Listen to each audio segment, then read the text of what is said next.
It's fall, everyone, and you know what that means. Get out your pumpkin spice latte and your UGG boots because we have the season kicking off. Not only do you get to have that and your delicious drinks, you also get to have some amazing PUBG Mobile action here with the PUBG Mobile Pro League North America Fall 2023 season. I'm Jason Kaplan, joined by Seven Worlds Games. We're going to kick this one off, and Seven, honestly, looking at some of these rosters, look at the mix-ups we had from last season to this one, and with PMGC right around the corner, I am hyped, man. You're hype. I'm hyped. So many new names, too, that we're seeing here in NA. We're going to see if we maybe possibly get some surprises. I can't wait to see what's going to happen this season. Ooh, surprises. You know what? I do like some surprises, but for me, I'm thinking to myself, well, we got the prediction game happening again. Am I going to stick to my guns from last season and never pick YKG? Ooh. I don't know if I can do that this time, to be perfectly honest with you, Seven.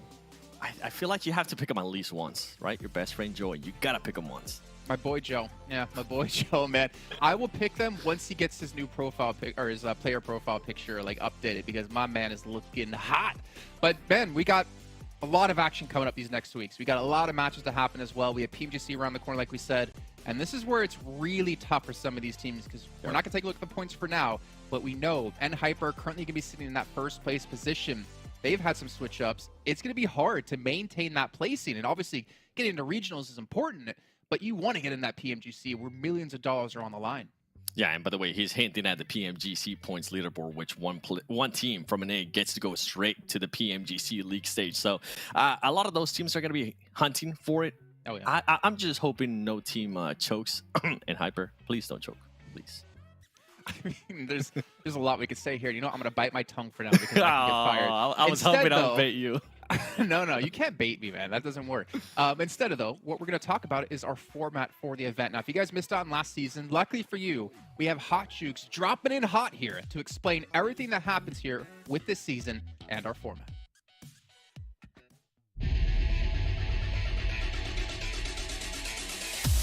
Get ready once again to dive into the action as we bring you the best PUBG mobile action from North America. Let's take a look at how the competition will progress. We start off with the league stage, which will last for a total of 3 weeks. Every week we'll have 5 match days. 20 teams will be divided into 5 groups, and 4 groups will play at a time. There will be 5 matches on each match day, and following a round-robin format, each team will play 4 matches on each day. Therefore, each team will play a total of 20 maps per week to build their tally of points. The top 16 teams at the end of the 3 weeks, based on the combined score of each week, will be moving on to the grand finals. But the league stage will also be an opportunity for teams to earn crucial bonus points to start off with an advantage in the finals. Teams will earn bonus points based on their placement each week. There will be a total of 4 opportunities to earn bonus points, 1 for each week and once based on the overall table. In the grand finals, 16 teams will clash over 18 matches spread over 3 days. And like always, the top team at the end of the competition will be declared the winners of PMPL North America Fall 23. Additionally, the top 5 teams will also be moving on to the Americas Championship. Don't forget to tune in and catch your favorite teams and pro players in action.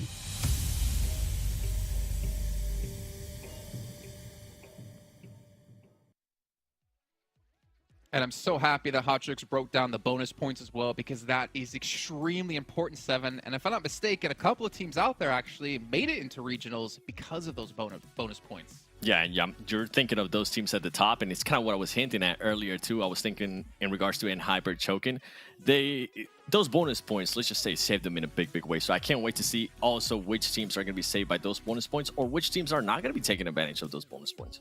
Yeah, well, we'll find out. So to break things down further, let's take a look at our format of this event kicking off here. We've got 3 weeks of action with 20 teams, though, Seven. So that means we're going to have 5 different groups, and we're going to have only 4 of them able to play in a match, because we're going to be spreading them out in groups of 4, which can be important here because your obviously drop locations can change depending on the map. The map order does rotate as well for every day. It's going to be tough, and it's going to keep teams on their toes. Yeah, and I'm so glad you mentioned that, because we have seen teams being hindered by depending on which group they end up on and depending on which map they end up missing for the day, because some groups are going to have to sit out, right, for certain matches. But keep in mind, if I'm not mistaken, the groups do change every week, so hopefully they are going to be able to readjust. And now a lot of these teams coming back, they were able to get the experience from Spring Split 2. Hopefully they'll be able to take advantage of that from having that experience. And of course, the top teams in our finals will only be 3 days, 6 matches a day. Top 5 teams will get through into the regionals, and we saw what happened last season with, of course, I think it was Alpha 7 taking home the title and getting themselves through into PMWI. But let's take a look at how they get there, right? All comes down to our points. And if you guys are at home or watching, you should know this format already, right? It's the same system we've been using for a while. And honestly, 7, and I'll probably say this every single time, I'm pleasantly happy with this because we've had so many close events so far. I really am. I feel like this is one of the best point systems that we have had, and I love that from 9th to 16th, those teams do end up getting 0 points because it forces everybody to at least try to go for more eliminations, which means we get to see a little bit more gunplay, which I'm all for. Yeah, and again, like we did see some teams, I think, take their foot off the pedal last season when it came towards the later stages of the event, whether it was they were to qualify through into the finals, whether it was they weren't going to qualify for the finals.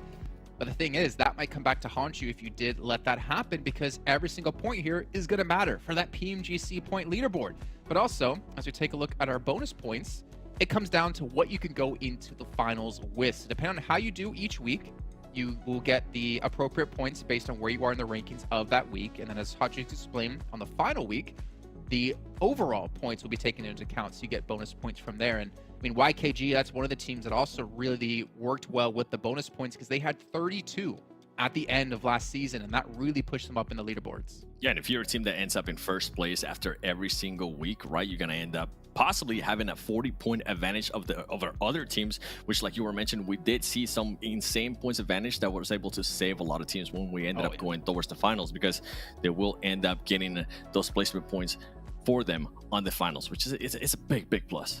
But one thing we have to keep in mind, 7, from what we've been able to tell, these bonus points do not go towards your PMGC ranking leaderboard. True. So it's important to know that, yes, you might be getting these bonus points, but those are not points you can depend on to get into the big event happening later on in this year. But let's see what they're playing for in this event. It's $100,000 for the entire league. And of course, you get $2,500 just for showing up, 7. Man, that's like 2,500 times your day rate. I don't know. I'm going everywhere with it. Sometimes you make a lot, sometimes you make a little. I don't know. I thought you were gonna say that's like just 1 hour of you working the show. Please give me some UC, Jason. I'm ready. 1 hour for of you doing something. You can see a first place at the end of the finals gets $9,000, 6,500 for second, 4,500 for third. And of course, like last season 7, we do have extra awards, right? We have the season rewards for MVPs for individuals. We also do have team-based awards as well. Going to be the MVP for this season because our reigning MVP is actually not here. At least I didn't see him in the roster for NHyper, which was QZ. Who's going to finally take that spot? Every single time, at least for the past 2 seasons, everybody gets a chance to go after that MVP. A new player gets a chance to go after that MVP. First, it was Coops. You know what? He decided to go somewhere else and absolutely dominate and get MVPs around the world. And now QC has left us as well. So I can't think of some players. That's cap. But all right. Let's take a look at the calendar to get you guys ready to go for the entire 4 weeks ahead. And it's actually kind of over a 5-week period because we do have an entire week off in the beginning of September. But every Tuesday and Wednesday, followed up by Friday, Saturday, Sunday, will be exactly how we do things here.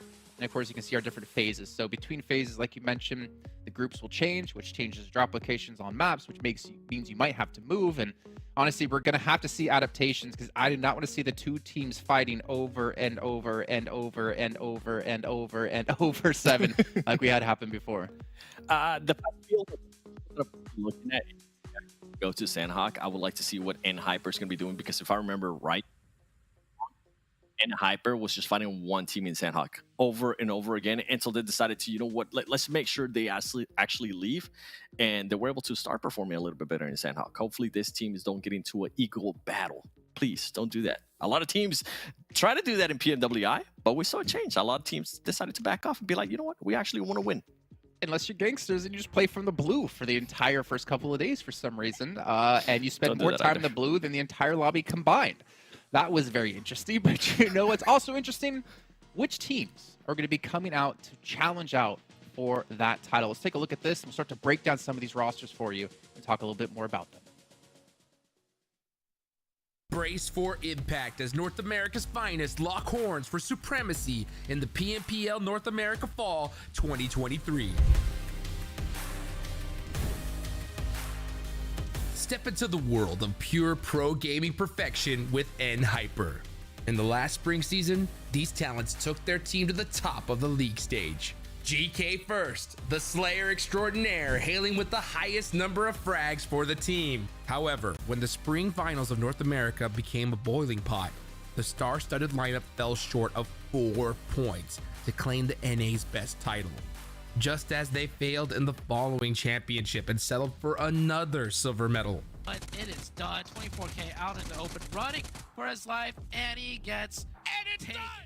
Can they finally shatter the silver spell and claim the long-awaited NA trophy? Experience the championship spirit like never before with YKG. They faced the storm and emerged victorious, clinching the PMPL NA Spring Trophy against all odds. Defying expectations, they soared past Hyper in a thrilling grand finals showdown.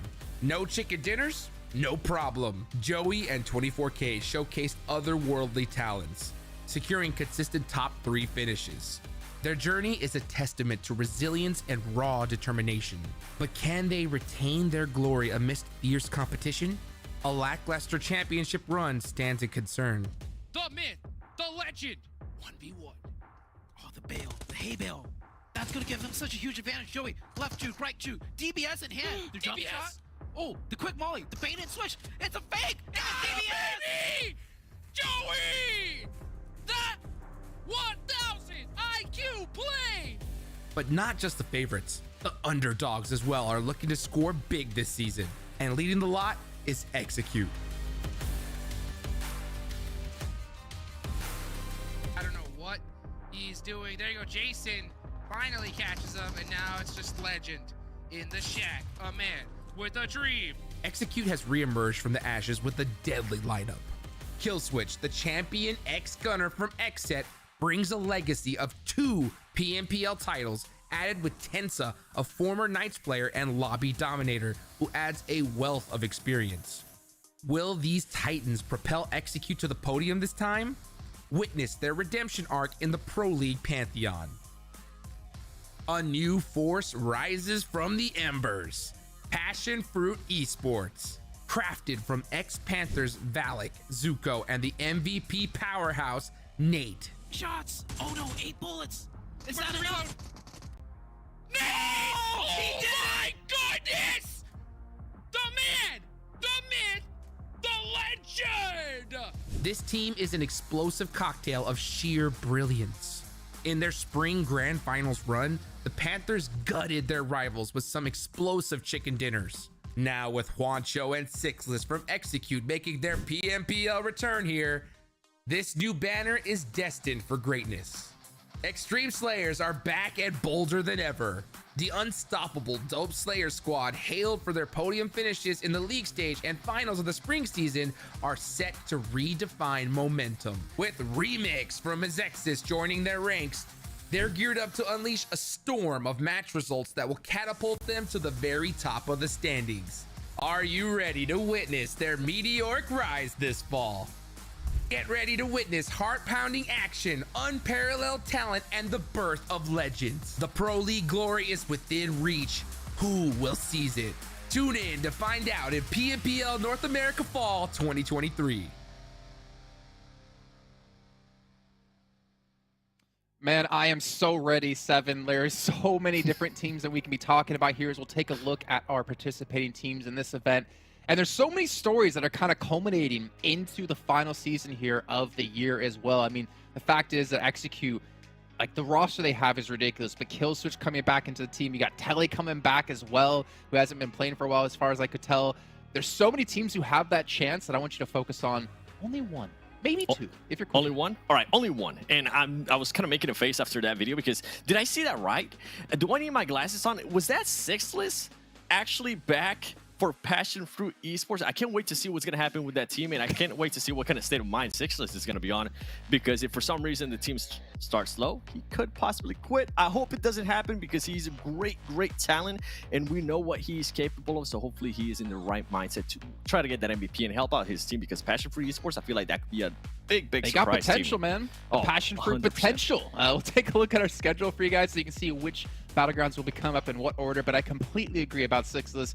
He's He's a double-edged sword, right? He's a double-sided sword. Like, he's a phenomenal player, but there have been problems in the past with how he handles himself with his players, with his teammates, in lobbies as well. Like, we don't know what 6 lists we're going to get today, but hopefully we get a juicy one. As we take a look, Erangel followed by Miramar, Sanhok, Erangel, Vikendi means we do have Vikendi as well back this season. Suck it, EU. You don't have Vikendi. And we can see here at the very top which groups won't be playing as well. So for the first match of the day, Group E will not be playing. And if I'm not mistaken, that means we're not going to be having Ace of Spades, BOPE Esports, Puppeteers, and Speedfire playing this first match. No Puppeteers? Oh, man, I was so excited to actually see how they were going to play right off the bat. Any particular players on the team you're excited to see? I mean, there's one and only player, Dong, okay? I want to see how Dong is going to be performing this season because, to be honest, big surprise player during the spring split, and I can't wait to see how this team has adapted if they finally decided that they need to be able to back him up, which is crazy because they did end up losing Fane to Hyper, which was the second best player for Puppeteer. So we'll have to wait and see what kind of adjustments they're going to be making here on the full split. Oh yeah, a lot of roster swaps happening. I swear everyone in NA on these teams have themselves a monster energy and unleash the beast because all these rosters have been switched up quite heavily. There's only, I think, very, very few teams, and technically, actually, I don't really think, I think like even YKG technically don't have necessarily the same roster because they have a new player coming back in from Lazarus as well. So they kind of have that 5th man on the team they could potentially sub in if they need it. But honestly, I don't think we can properly predict how this one's going to go 7, but we're going to try it. We saw our predictions over on Instagram, if you guys noticed. Who were your top 3 teams? Oh, why you gotta do this to me? Do you remember your top 3 teams? I do. There's a reason why I send this list to Max in private, so I can always go back and look at it. And I do remember, first place, I do have Hyper. Second place, I do have YKG. And third place, I have PASSIONFRUIT Esports because of what we were talking about. If 6 list the right mindset, this team has so much potential. Not just 6 list, by the way. They have Nate. Nate played such a big role for the Panthers in the spring split that I can't wait to see what kind of gameplay we're going to be seeing out of him, right? He was able to get some insane elims in just one match. If he can maybe outdo that in day 1, that'll be a great start for them. Another team that I feel like is going to be a big surprise here is going to be Super Lazy Reflex, SLR. This was a team that was dead last. They were pretty much being early in the spring split, but they have added Subpick and 99 Stellar from the Chosen, and those were 2 great players. Both of those players, they actually each averaged 91 elims during the spring split, which was great. When you compare it to what Yemen, the best player for SLR during the spring split, he ended up with 28 elims. So you can see the big jump up. Damn, I didn't know we were going to lay down the smack talk right off the bat here, but you know who's not shy of smack talking? Our commentators. Let's bring them in here, because I'm here the first match of the day is ready to go. Hot Jukes and Zute, take us underway. Let's go, baby. Let's get the day started. I hope you guys are excited as I am. Zoo, it's been a hot minute, but it's the fall split, bro. We are here. These teams, these squads, so many storylines to get started here. And what is the first one that comes to mind as you get here into the fall split? Oh, first one that comes, there's so many, Jukes. Right. Like we have, of course, the roster shuffles. Yeah. Right? I feel like the roster shuffles this time, though, it's not your typical roster shuffles. It's shuffling back to some old, teammates that used to be teammates, and then, they split up and now they're back together. And then you have some legendary, comebacks. We mentioned 6 lists already. What kind of 6 lists are we going to get? That's a big question the desk asked. There's a lot to talk about, Jukes. There's a whole lot to break down.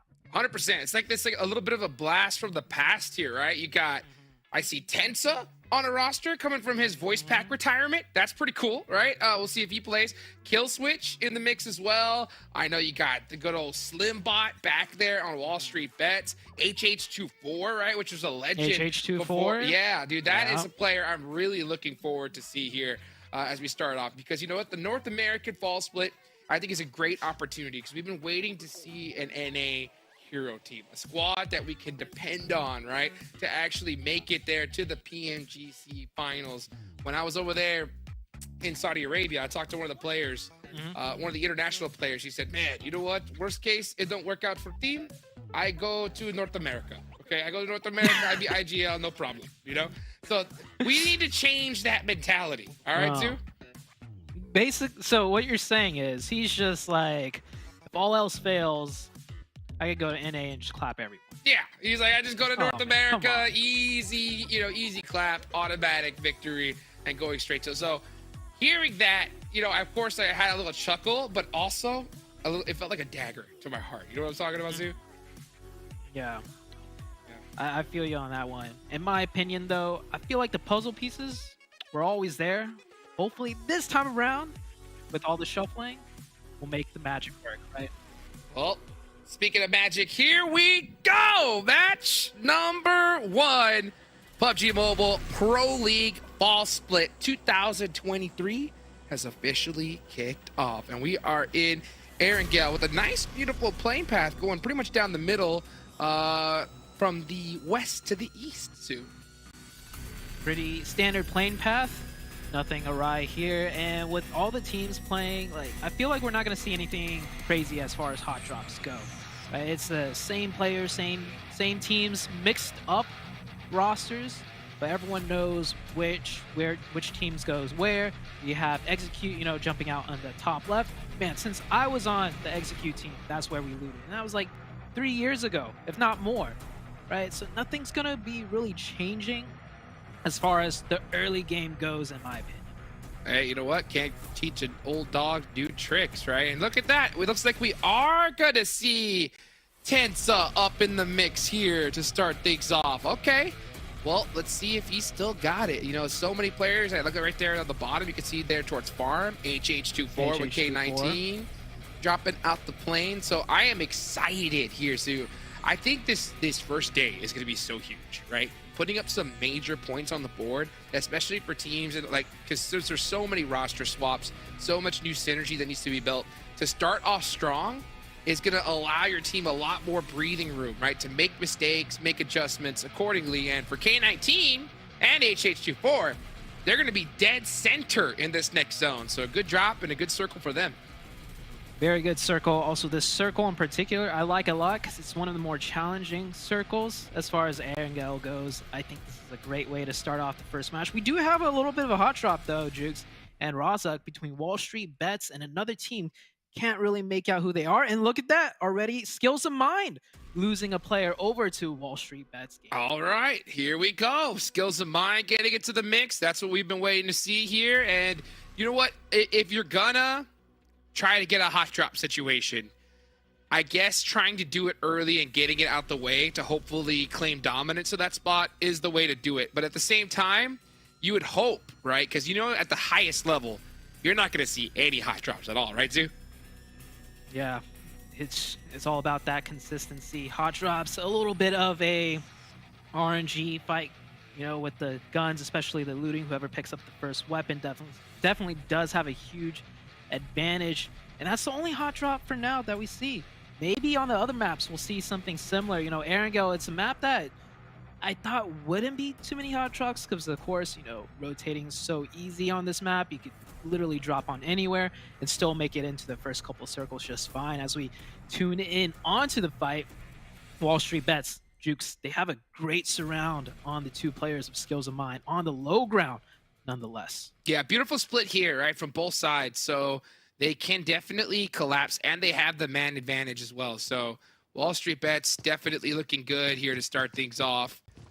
How are they going to decide to make this play? Because Rosshawk can be a little bit sketchy. You can't really just run across into that open street because, the chance of you just getting bodied is going to be pretty high. So I think Wall Street Bets is playing this really carefully, just looking to loot up. And then once they do, finally try to collapse and take out Skills of Mind from there.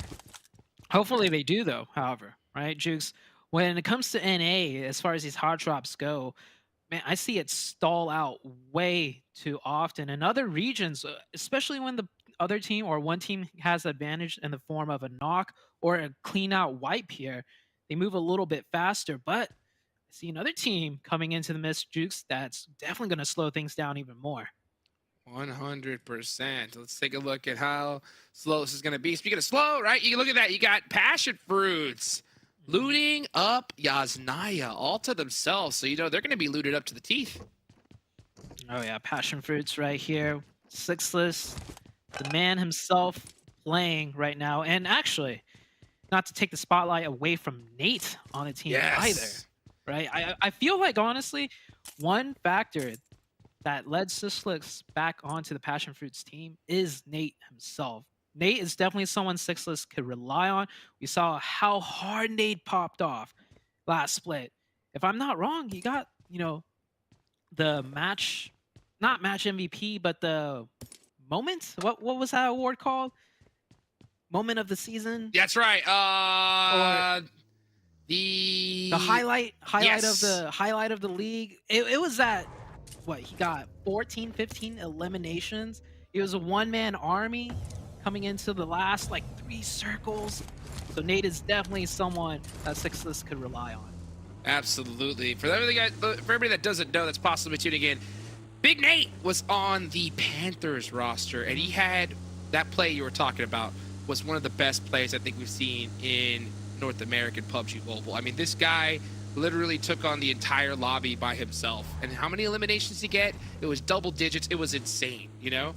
So to see him have a performance like that solo, obviously, unfortunately, the Panthers did end up disbanding after that split. But you know what? With him on a new roster, motivated, I'm excited to see what he does. He actually messaged me before the start of it. He's like, keep an eye out on who's playing for Passion Fruit tomorrow. So my eyes are definitely locked on him. And the last messages before that one, right? Before last time we talked, he said, I don't ever quit. I'll die before I quit, you know? So they forgot to put the quit in them when they made Nate. So I'm excited to see how much homework he's done and if he's going to really pop off here at the start of the fall split. Speaking about popping off, NHyper. This is a team that's been so consistent. As far as NA is concerned, the most consistent team, I would have to say, is NHyper. They just happen to fall short all the time, but besides that, as far as, you know, average points put up, I think they are the cream of the crop, and the roster's a little bit different. You mentioned it, you know, in the video. Their star player, their MVP, no longer on the roster, and oh wow, skills of mine down to 1 already. Yeah, we saw there in the feed, you know, Wall Street Bets picking up those other 2 players that went Rostock. So they did exactly what I was talking about, right? They got that loot. They, you know, just played it really carefully and were able to get a nice start here to this game. A rough one for Skills of Mine, but there's still plenty of action for them to possibly catch up. Here goes Passion Fruits getting up close and personal with SLR. Nate pops out the buggy, tries to get those shots. Juancho ends up catching Stellar. So SLR and Passion Fruits going at it. Nate's got to be really careful, though, because Long's got some angles. SLR right now trying to provide cover for that knocked teammate. He is flushed and finished. Passion Fruit's doing a quick reset. You always love to see it when teams go for these quick, scrappy fights and come out on top, right? Passion Fruits, they're not worried. They're ready to fight anyone. They were under heavy suppression, but they made it back out, and they pick up that 1 elimination points. I'm curious to see, though, if they're going to keep pressing this matter. They are close to the center of zone, so you got to be worried about some potential third party. Yeah, I like their stop-and-go play. You know, they decided to go ahead and, you know, just leapfrog little by little, trying to find the location that they want to stop at. And they're going to be stopping right here, just north of Shelter. So let's see how they decide to play it. This is going to be pretty central in this next zone. Not a bad spot, and a good place to be able to protect their vehicles when that zone moves away. So we'll see. I wonder if they do get another knock on SLR if they don't push. But we'll find out here in the next few minutes as this zone's about to pop. Zone is going to shift. A couple of teams already centered up, and those teams will be heavily rewarded. Circle shifts a little down to the southeast, but more importantly, it shifts onto that giant sloping mountaintop that does provide a lot of dynamic gameplay. We should see some teams start prioritizing, and minimap disappeared, but NHyper, Hot Jukes in center zone. Dead center. You know, NHyper is a squad that you'll find out in an interview. Look at this. You can't just run into a building and think you're going to be okay. Wall Street Bets setting up the trap and catch, execute, slipping. Let me ask you this, Zute. Can I get a guess of what the comms were like after that on the side of the I was just going to say, Jukes, you know the comms are going like, what are they still doing here? Just what are you doing? Dude, didn't make a noise. Didn't even make a noise. You saw him just gun out, just running around, just thinking, okay, all right, you know, they have to have rotated away by now. Nope. Yeah. Wall Street Bets saw that coming from a mile away. That's wild. Yeah, and it's funny because execute. Oh, hold that thought. Passion Fruits getting into a quick fight with NOMADS here. They're getting right down right now. No, the old 8 getting that flush. Another peek. Another player down. Passion Fruits. I thought they were on the back foot, but just like that, they're about to pick up another point, making 4 points total once they clear that one up. Oh my gosh, beautifully done. So Passion Fruits having a beautiful start. This is what I was hoping to see from a lot of these, players of old, right? These old school PUBG Mobile veterans, right? They're coming out swinging, and that's what is exciting to see. Now, one team, I was kind of talking about it a little bit earlier, NHyper, okay? NHyper has frustrated me beyond belief by seeing their inability to finish, right?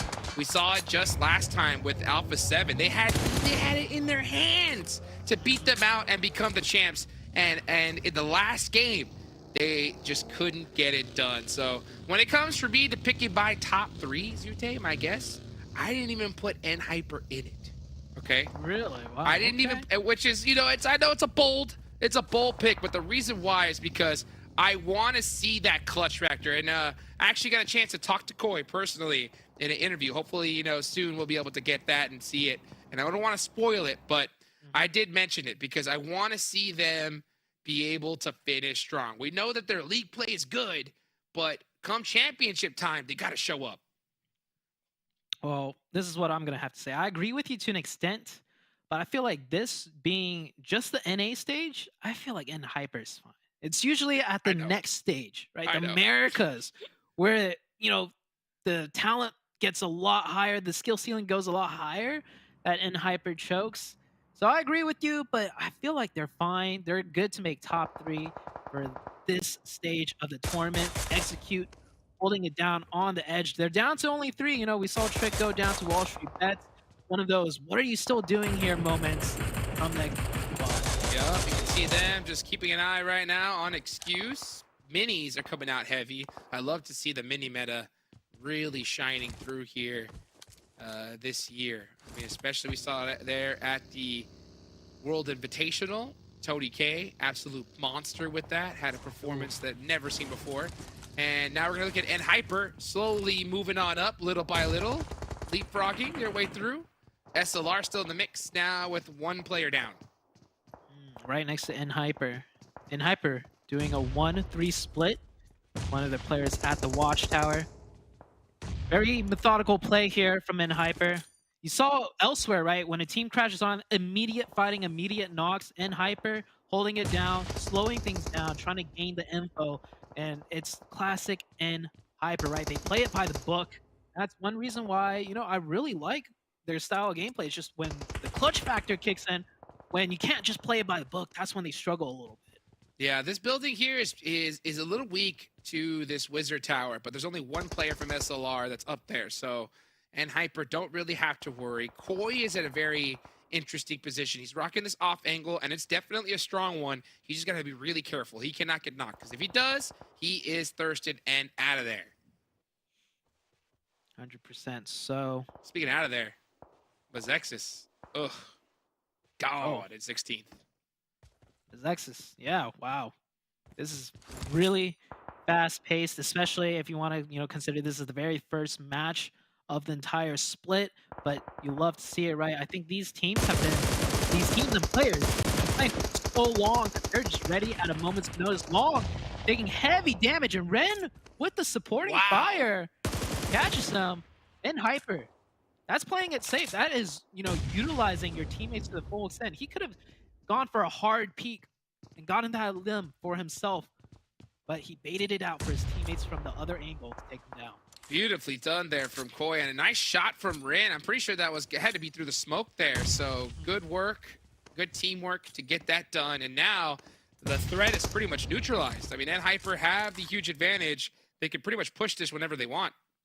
Yeah, but they're going to take their time. It's NHyper. Remember, they're going to look for that nade opening. They're going to wait for the zone to shift to see what they would do. And the zone shifts on top of them, honestly. They're probably just going to, just turtle right back up because another team could be coming in at a moment's notice. And look at this. Oh, so many teams, so many players going off the radar right now. Yeah, this is an interesting one right now because I wonder what everybody that's in the chat would think about this because NHyper, they do have a really interesting position, right? They have those two players, obviously, in the buildings right across from them. But do they decide to take that fight, clear this out, or is it safer to hold them there in case a team crashes? Then that can provide them an easier chance to third party. So a very interesting. It goes both ways, though. Yeah, it's one of those NHyper decisions. gets crashed, right? Oh, Super yeah. Lazy Reflex could do the third party. So we'll see if either of those scenarios happen because they are on the edge of zone. With Koi up there up top, I think it's going to make it a lot more safe for NHyper because any team that tries to catch them, they're going to get absolutely lit up on the way into NHyper. So they're not going to be able to just push up on them for free. But still, you know, it's one of those decisions you really have to consider. OP dip in play, and you can see execute. Casper, gotta hit these shots, Casper. Oh. Gun switch, and goodbye. No. Execute. If you can't use the mini, just put it down and stick to, you know, Put the it easy down. weapons. You know, like the M4, the UMP even would have just lasered him right there. Perhaps like a the B-zone? recoil. The recoil was a little bit too much. That's a rough start for Execute. Man, we always say this, Execute, such an experienced team, but the execution, Jukes, it's so sloppy. Oh, man. You know what? I think that sometimes they try to do just a little bit too much. You know, they can just work together and, you know, kind of go to that old school play style of just playing as a four-man, pushing each team as time. But then they do these splits and overthink things, and then they kind of get caught out. Then sometimes, I mean, I would rather see them make the right play and miss shots, right? Because sometimes, let's be real, We right? saw all a lot miss of some missed shots. Yeah, we all miss some shots sometimes, right? But Yeah. I would rather see them make a good play than just one that's just a complete mistake. I agree. K19 HH24 going down. Not the return HH24 was probably looking for. And the rest of K19 also getting cut down, getting gate kept out of the zone. Here's Extreme Slayers. Extreme Slayers has definitely is one of those squads that I think we have to keep an eye out for. I think this team, if you let them just play a little bit too loose and you give them too much room to breathe, this squad could take top 3 easy. Extreme Slayers looking to make their way in. Koi! Actually, that's kindness. Goodness gracious. And I just Hyper don't know. doing what they do best, right? I mean, when they have a position and they're holding it strong and just looking in every direction, this is literally their dream scenario. Now, Yeah. what are they going to do when this next zone pops? They still have SLR right across from them, so they're not going to be able to leave as easy. I wonder when they're finally going to decide to pull that trigger and take them out. I agree. Let's see right here. Easy rush. Should be easy rush. The timing is so dangerous, though, right? Because you don't want to... If you do it at the wrong time, you're going to get third-partied, and then you're going to be in big trouble. And now they've waited so long that the chances of getting third-partied are really high. Oh, especially with the circle. Okay.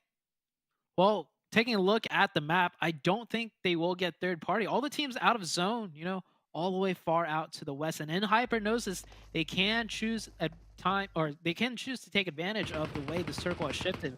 Wall Street Bets coming in from the edge of zone. 10 Jukes. 10 eliminations on the Wall Street Bets team. Wall Street Bets, let's go. We've been waiting to see them pop off. This is a team I actually put in my top 3, and I told Nate about it, right? And Nate said that was a bold prediction. Bold prediction. And the reason why I told him is because, you know what? I think that this squad has been putting in the homework. I know that they added the good old Slimbot to the roster. Player I'm a huge fan of, so we'll see if he's going to be able to show up as well. But right now, with how this team's playing, I don't think you make any adjustments.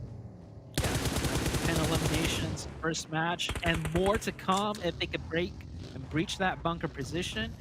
We'll see if they manage to pull it off. You have butterfly effect here on the low ground, edging into the zone. Looks like they will just get into the zone, throw some smokes down, stall for time. Lotus very close by. These two teams might clash here. They both are fighting for the low ground, and there's barely any cover on that low ground position. And you can see them right now. Yeah, hardly any cover at all. They're starting to set up those car walls. So there were some smokes out. The smokes can be a little bit dangerous, but you know what? Sometimes you have no other choice than to throw them. You can see right now, Ji-Woon is knocked, and oh, Rosh gets taken out, so now he's safe. And you can see immediately the good comms from the team. Killjoy's gonna go ahead and run on out and get this res. Very good breach. They were at a heavy disadvantage, in my opinion, coming over that ridge line, but they make it in, only losing one player. Maybe they'll even get blessed by the next circle. They are on the northern edge. We'll see what happens here. There's a lot of entryways in. Definitely a hard fight up the hill, however. We'll see how it goes. PASSIONFRUIT's holding this position down. They've been here for the last 2 zones, but, you know, they've been contested quite a few times, so they get rewarded for holding those. Well, then, you know, my question to you, Zute, is, right, you know, which team right now that we're in Circle 5, which team do you think is going to win the match? Do you think it's going to be PASSIONFRUIT? It would be a pretty good prediction there, seeing as how they are a center zone, but well, I'm gonna go out on a limb here. I'm gonna go with N-Hyper. This is not their, you know, perfect situation to like to play in, where they have to fight a team and probably break into the zone on the next circle, but N-Hyper, I'm gonna give it to him. All right, well, they finally decided to pull this trigger against SLR, so fortunately for them, I don't think another team is going to be in a position to try and third-party this. Koi is looking up front, but where's the rest of the squad? GK First is focusing in another area. I don't think you underestimate SLR here. This could be a mistake. Boy, up close, DBS, shots coming in. Back and forth they go. Ink, trying to get on. Oh, that was not the play. And that little moment of hesitation, trying to readjust, just a bit too slow. N-Hyper take them out. They don't have the zone, Jukes, as I predicted, but I hope they can break it in. Bold play for them to not send the whole squad and make sure that they take them out. Instead, they do it with 3. They do end up getting that dubs. On Ying decides to go up the stairs just a little bit too late. PASSIONFRUIT are still in this circle. They're in the edge, and they have great sight lines and cover. So PASSIONFRUIT could be in a really good position to get a top finish here. Could be. This is the best situation for them. A lot of eliminations they can pick up here too. They gotta be careful though to not split up too much between those 2 compounds, because one side is definitely gonna get crashed here. Unless they can put out enough suppressed fire to slow everything down. LOTUS and the butterfly effect deciding to shoot each other now, seeing as how the situation is very grim for the both of them. Yeah, the LOTUS is in big trouble here. I think that there's no way they make it out of here alive, because they have to quite a long way to get in the zone. Okay, they do have a vehicle. They're gonna have to throw it out and just full send a blind rotation. I think that's what we're seeing, and they're just getting shot up like crazy. Yeah, LOTUS, see you later. YKG on top of the hill, probably in one of the best positions. That's not a safe compound. We haven't talked too much about YKG. I feel like this team, they did really well last split, Jukes, and I think them being together for this long now is just the perfect timing to really start cooking. And you know, I predicted them to be the top team coming into this tournament, and Likewise. They're looking good right now. Yeah, this is, I think, you know, I love to see North American teams that stick with the dang roster. You know what I'm saying?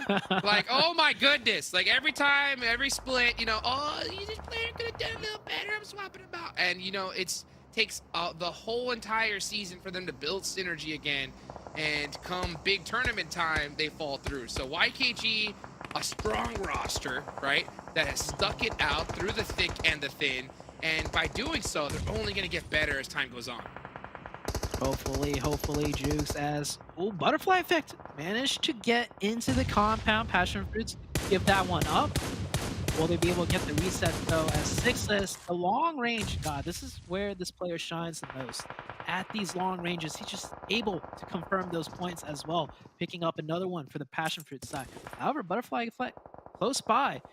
Will they be prepared for that potential fight coming up? Yeah, I think if you're sixless right now, this is exactly what you do. You're just hunting down eliminations, because honestly, the chances of you winning this game, unless the zone just locks on you, is super low. So try to pick up some placement points, try to pick up some elimination points, and hedge your bet, because yeah, for where this circle is, down 2 members, it's looking pretty grim, but you could definitely get some work in the process. And with 6 total eliminations, that's going to help big time, regardless of the situation. Uh-oh. One Passion Fruits, they just got knocked. Butterfly effect with the beautiful nade onto Sixless. I was saying earlier, they gotta be careful not to split up too much. They had 4 and now they're down to 0. Butterfly effect from the low ground at a huge disadvantage takes out Passion Fruits. Caught him slipping. You know what I can say is that if you're concerned about beating him via gun skill, just throw the nades, and that's exactly what they did. Able to take him out. Joey with a crazy taxi kind of drive, and he's gonna spit out, get popped out as well by Wall Street Bet. So YKG with a ridiculously bold rotation, they do make it somewhat to safety. Oh, and now this side of the map is completely covered. Wall Street Bets is gone. What a play. I don't know if YKG had it planned or the other team across the way was going to provide them the cover that they needed, because Chico was not able to provide that cover.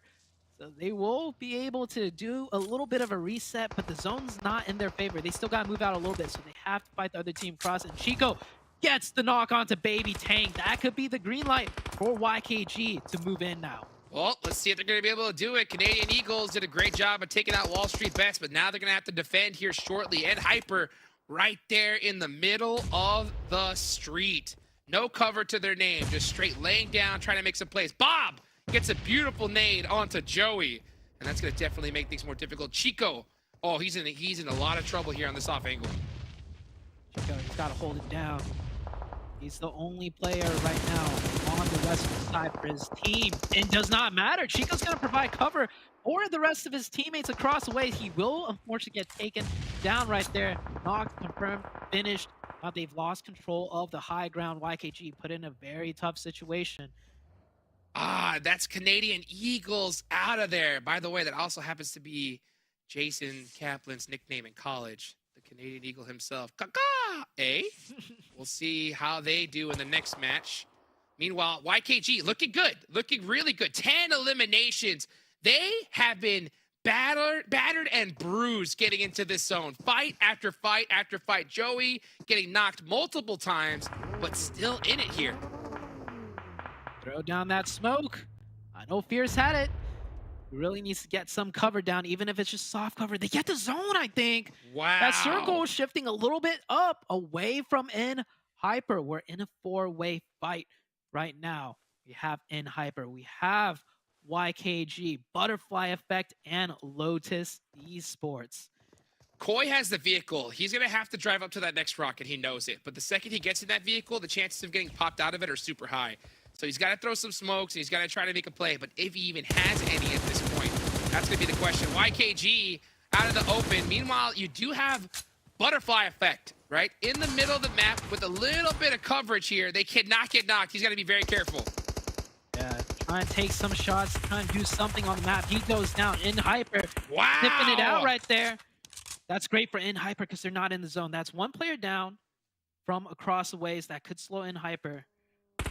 They're making progress here. Time is ticking though. They have around 50 seconds to work with still. And in Hyper, such an experienced team. They're going to take their time even though the pressure's on.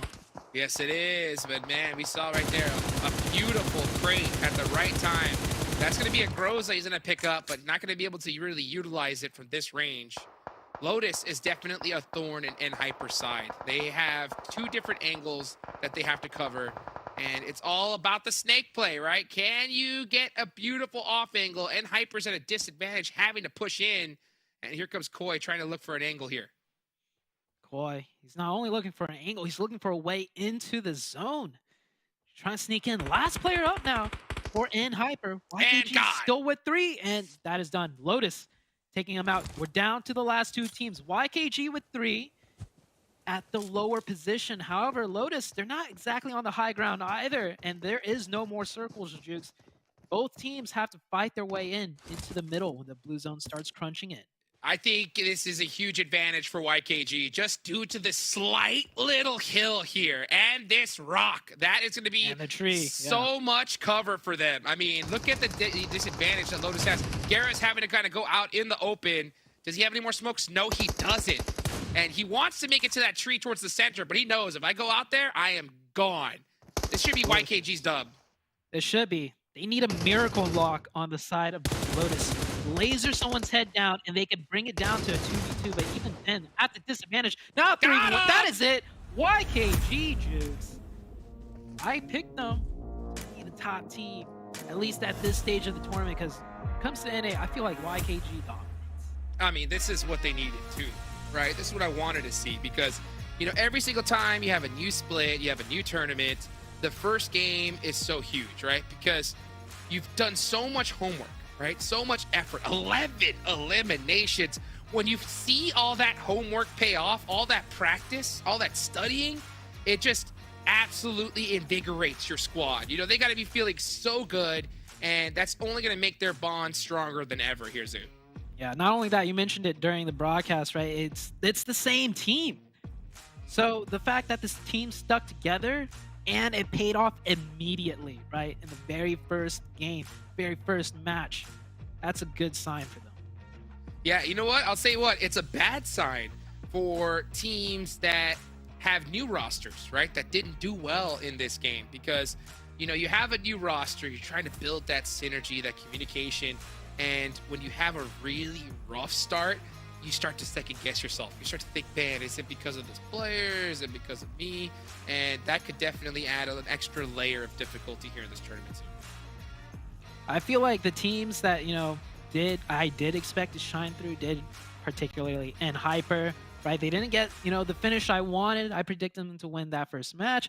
However, I think, you know, it's classic in Hyper.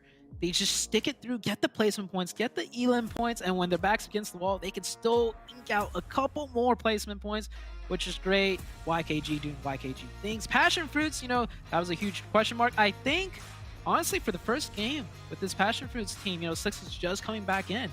That's a more than good performance for them.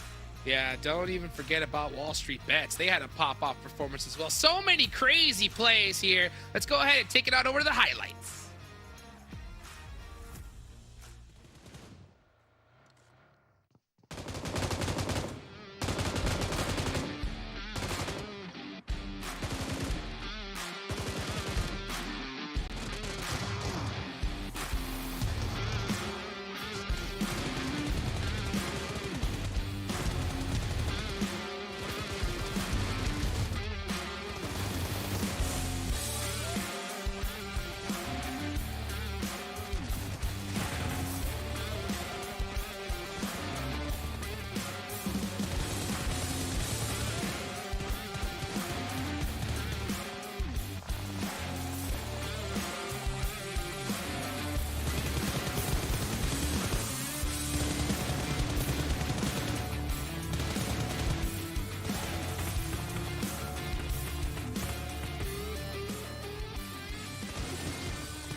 Welcome back, everyone, as we had YKG take home the first chicken dinner of PMPL Fall. And honestly, Seven, they deserved it. Yes.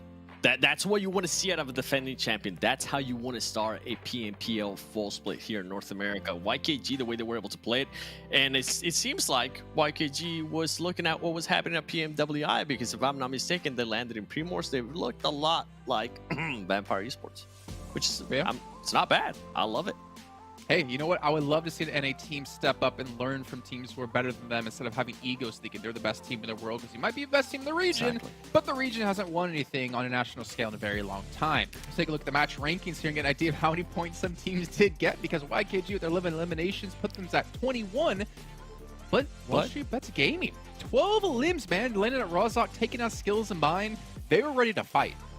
And I'm actually surprised that they ended up getting those amounts of limbs. Obviously, like you mentioned, they did end up taking those Skills of Mine. They were able to get 4 out of there. But the way they were able to eliminate Trick out of Execute, that was the longest camping without them actually moving. The patience that they showcased there, I'm not hating on it. I'm actually appreciating the patience of the camping, because they took so long that Execute didn't, like Sute was saying, wait, they're still there? What? There's no way someone's here. What are you doing? Oh, man. Yeah, that was great to see, honestly, and for them to put up 12 limbs off the bat is phenomenal. But one thing I do notice here, Seven, Passion Fruit. This looks very reminiscent of the Panthers from last season. 6 limbs, 1 placement point. I'm not going to knock it too hard because it is obviously the first match, and putting up 6 limbs is a very good start. but one thing they always lacked last season was those placements. I agree with you. In regards to the placement points, I feel like it kind of came down to the circle too. It didn't end up favor them. They did take a little bit too long in the compound and try to figure out how they were going to be rotating out of it. But I feel like this is a good message for this team because we're talking about the fragging power that they have, right? Not only Nate, not only Sixless and all the other players. For them to at least be able to put up 6 Illims here on the strong position that they had when they actually had that strong position, I feel like that's pretty impressive. Yeah, fantastic to see. Let's take a look at the second page though and see how it worked out for some other teams here. You know, Super Laser Reflex, they got a placement point. Obviously, we're not going to see too much of the teams just from one match alone, but Execute, that's the one that kind of makes me a little bit sad just because they had George all to themselves. Then they rotated into Rozhok, they met up against WSB Gaming, and that's where the downfall really started to happen for them, unfortunately. Yeah, I mean, Trick got surprised, and then they decided to go into OP dip and got absolutely demolished, especially Casper missing all those shots. That was quite a shock in there. I think I even put it in our chat, but I was like, that looked like me actually trying to shoot the mini because it was going all over the place. It didn't look good, and it came down to the execution, right? What? Because we actually do have a video of you playing with the mid. No, I'm just kidding. No, it ain't happening. But maybe we can take a look at YKG's player stats, if that's a possibility, because I think it's important to know who is really stepping up for the team and kind of compare it to what we had last season. I mean, Joey was obviously a big talking point for this roster, and why not, but also 24K. If I'm not mistaken, like last season, he was kind of off by himself for a majority of the time. And then we kind of like rotate back in, kind of like the Meku, I guess, of G Gladiators here for YKG, but 749 damage with 4 eliminations, it's a solid start. It is a solid start. I know you're currently looking at 24K. I'm actually going to start looking at Chico because this is a player that I feel like left a lot to be desired during Spring Split. I feel like we expected more out of him in regards to eliminations, and it's good to see that he's able to start off hot with those 5 Illims. And even though Joey wasn't able to get any Illims, he was able to kind of put himself in positions. And something we were kind of talking about while watching the game is the way they were able to send those scouts. Once they clear it, they were actually able to follow on each other. The way they were able to move throughout the map, it was so good. And this is kind of what I was hinting at as well in regards to them watching probably PMWI, seeing how Vampire Esports was playing, dissecting that playing style, and see how they could add it to their program and see how they could actually execute on that plan. So far, it worked out really well. Just keep in mind, this is only the first match. It was, I mean, the rotations, I know how you're talking them up, and honestly, it worked out in the end. I was a little bit scared, though, at some point. Watch, I think it was 24K and Chico. Actually, no, sorry, it wasn't them. It was actually a 3-man squad sending it on over to WSB, fighting like on the northeast side of like Zone 7. And then they ended up having one player sit back. I want to say it was Chico, who wins a 1v1 that could obviously been very dangerous if you lose out on that, making them now a 3-man squad. But they ended up wiping things, they ended up winning the fight, so I can't really judge them too harshly. But maybe we can take a look actually at the team we were just talking about, Wall Street Bets Gaming, and see who was standing out for their team, because 12 eliminations, I think for 7, that doesn't put necessarily a bullseye on their back, but it makes everyone aware of this team, that they can fight. And Skills of Mine, are they going to drop Rozhok again? I'm not so sure. Maybe one more time just to test it out, just to make sure that they're actually not going to be able to contend against Wall Street Bets Gaming. But Wall Street Bets, like you mentioned, they were able to kind of establish themselves. They do send a message to a lot of people. If they are going to be passing by Rozhok, they need to watch out for Wall Street Bets Gaming. Okay, well, we don't have time to take a look at their player stats, but we'll keep that in mind for later on, because it is time to head over to our casters. We have Miramar coming up next with, of course, Hot Jukes and Zute once again. Sweet.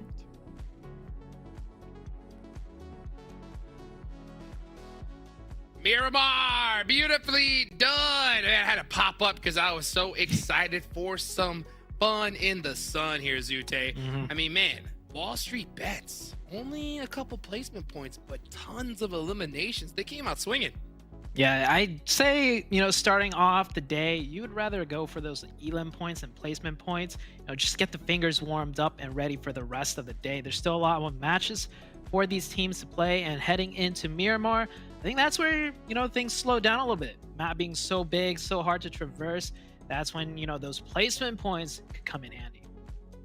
Yeah, 100%. One team I'm really looking at here is going to be Hyper for sure, because I saw them in a couple tournaments before when they were playing right before this one, and they just kept getting caught out on rotation. Now, I know for a fact it was against international squads, and so I saw them really suffer against them. I understand that this is against NA, and they should have a little bit of an easier time here.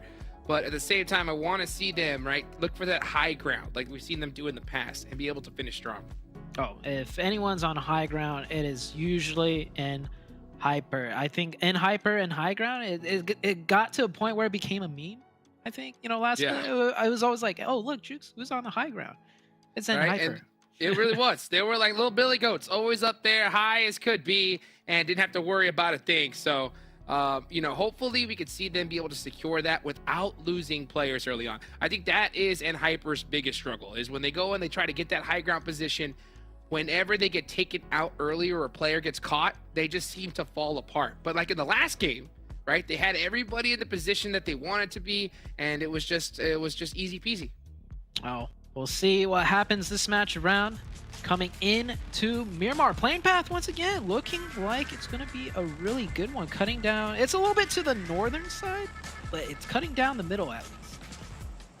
Yes, it is indeed. So El Pozo is still in play, right? Which is, I think, is a really good looting area for these teams. Pecado as well. So I think a lot of players would rather have a playing path like this and a circle in the north rather than the south for sure.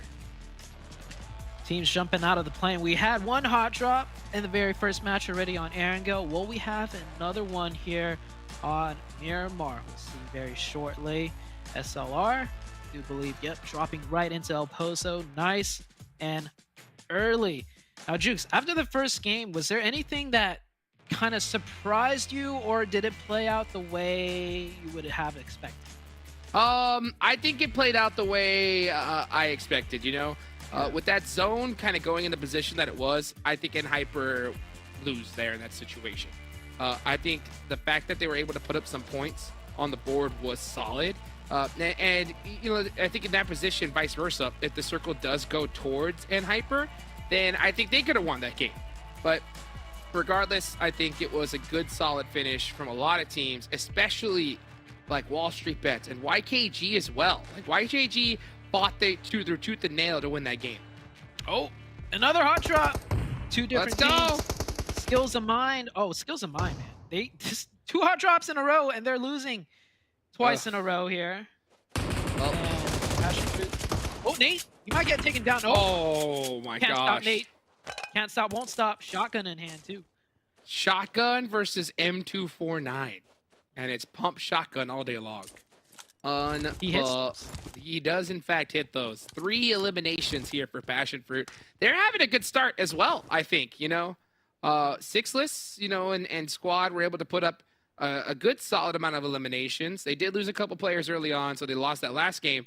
But in order to win a championship, Zoo, I've said this a lot, you have to be able to put points on the board when you don't get that zone, right? Because you're not going to get it all the time. But you got to be able to put something on the board. And then come that perfect game, right? Where you're in the right position, you're able to see everything, you got cover, and the zone just keeps locking on you. Then you got to win the game with like 20 eliminations. So I think it's a good start for PASSIONFRUIT. Definitely so. PASSIONFRUIT, I think their weakness is going to be that close range. I know long range, they have the rotations on lock because Sixless really good at that, also providing the cover.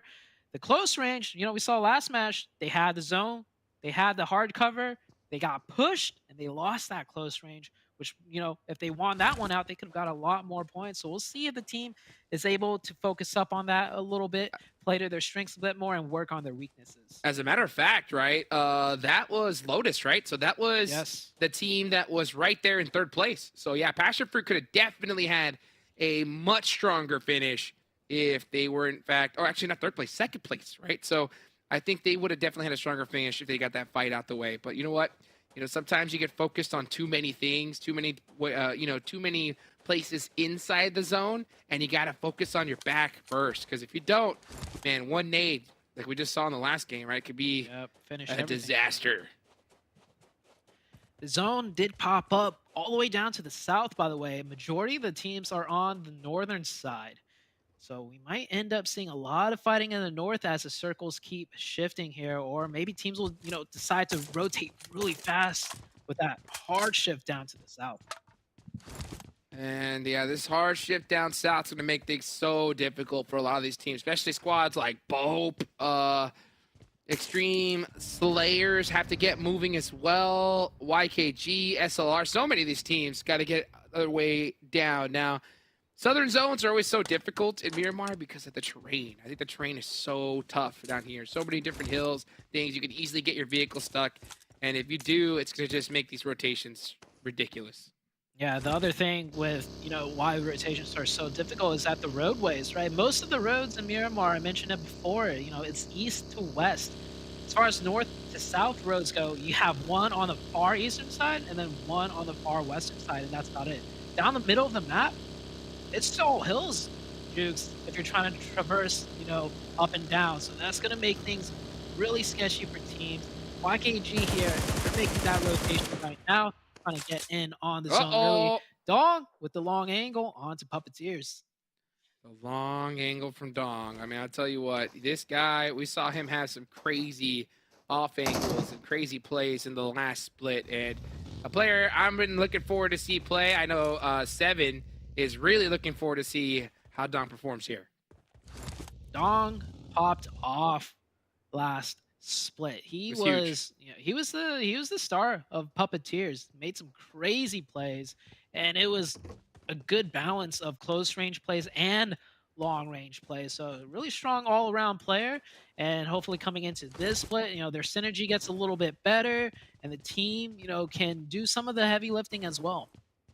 Absolutely. So, we only had one game so far, so I think that we still have a lot more time to see how Puppeteers performs here. And in this Miramar match with this circle, they're going to have to get going because they are still way up north by Cruz del Valle, and they're going to have to take the road down south. They may encounter passion fruits on this rotation, so that's something you got to keep an eye on. MEZEXIS went out super early. First team to go out in this tournament, Zoo. So I'm not surprised to see them make this crazy safe rotation down south. Yeah, playing it extra safe. They're wrapping around on the far western side right now, just trying to avoid everyone coming into this zone. And Hyper, they decided, rotate in, but sticking to the high ground on the eastern side, the really hilly terrain. That's going to slow down their rotation, but at least they'll be able to avoid a lot of teams. Super Lazy Reflex, pick up a point right there. Beautifully done from them. Just pick up a nice little one there. And that is how you do it right there. That's going to be on to Speedfire. Speedfire pretty quiet so far at the start of this tournament. These rotations can always be so difficult, but I do know Clown. Clown is a veteran player here, so I want to see him really just lead his team to victory. It's going to be hard to do, though, with this match. 3 players so quickly onto a map like Miramar where you really need as many players as possible, because with so many angles, the high ground, you're going to need that suppressive fire. Speaking about suppressive fire, and Hyper looking down at the Canadian's ego. Is that Drago? Oh, it is. That is. The legend himself. So you can see Drago down there all by his lonesome. And he's got to be play this really carefully, because if he makes himself known and Hyper gets an understanding that there could be just a single player here, they're going to full send it and clear him out. But it's high ground, Jukes. I think they're going to... Can't give it up. Yeah, they're going to stay on that high ground. Stay right here, get a nice little refill of some gasoline, get ready for the next zones. Tried and true and Hyper, right? Just playing it safe in the early game. Canadian Eagles, Drago will bet on by, will not be challenged for that spot. Super Lazy Reflex coming in from the west. Here we have the minimap. A nice little update of all the positions of the teams. And that's Los Leones? Yeah. Finish, please? That'd be fun. That would be fun. I want to see some urban finishes here. That would definitely get the blood pumping here, as we see quite a few teams still need to go ahead and get into this zone. Passion Fruits up north, Wall Street bets as well. They're going to definitely crash into some squads on the way in. Meanwhile, and Hyper with the high ground, very central zone, and it looks like BOPE has decided to commit to Los Leones, so they are spread out, waiting for teams to push in. They're set up right now on the outskirts right there of Los Leones, hoping to keep all the teams away, right, from entering the northern side. Nice split, catch some stragglers potentially as teams try to rotate past them. Hopefully they'll pick up a point or two. Kindness, UMP On to Drago. Uh-oh. Wow. Will they commit to that? But no, wait. They have a point already. I don't think they confirmed that onto Drago, did they? I think they did because Drago was so far out by himself. I don't think he had even a chance to get picked up. So, yeah, Drago, I think that he thought he was safe and decided to run out that building and then just got straight beamed from N-Hyper holding the top ground. Nasty. See, N-Hyper utilizing that high ground as well against YKG. So they got some sight lines here. It's all about getting that information. Baton, though, does get a nice shot onto GK and gets the thirst. Wow.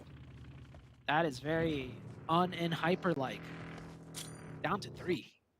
This is what I was afraid of, right? Them losing players early on to kind of silly rotations and silly mistakes. So it's like you said, it's usually rotations, but they're playing defense, Jukes. That's where they excel, and they just lost a player. That's not a good look. Nope, it's not. I think GK first got maybe a little bit too greedy and put his body in a position to where, like, what you're supposed to do, right, is hold this kind of high ground, but you want to put your body in a position to where if you get knocked, you're easily able to get safe, right? So GK first, I think, got a little risky, a little greedy, got popped in a bad spot, and then just couldn't get to cover in time. Maybe underestimating the North American players a little bit right now, you know, because N-Hyper, they get away with a lot, especially at the NA stage. So maybe they, like you said, got a little bit too confident, got a little bit too greedy, and paid the price.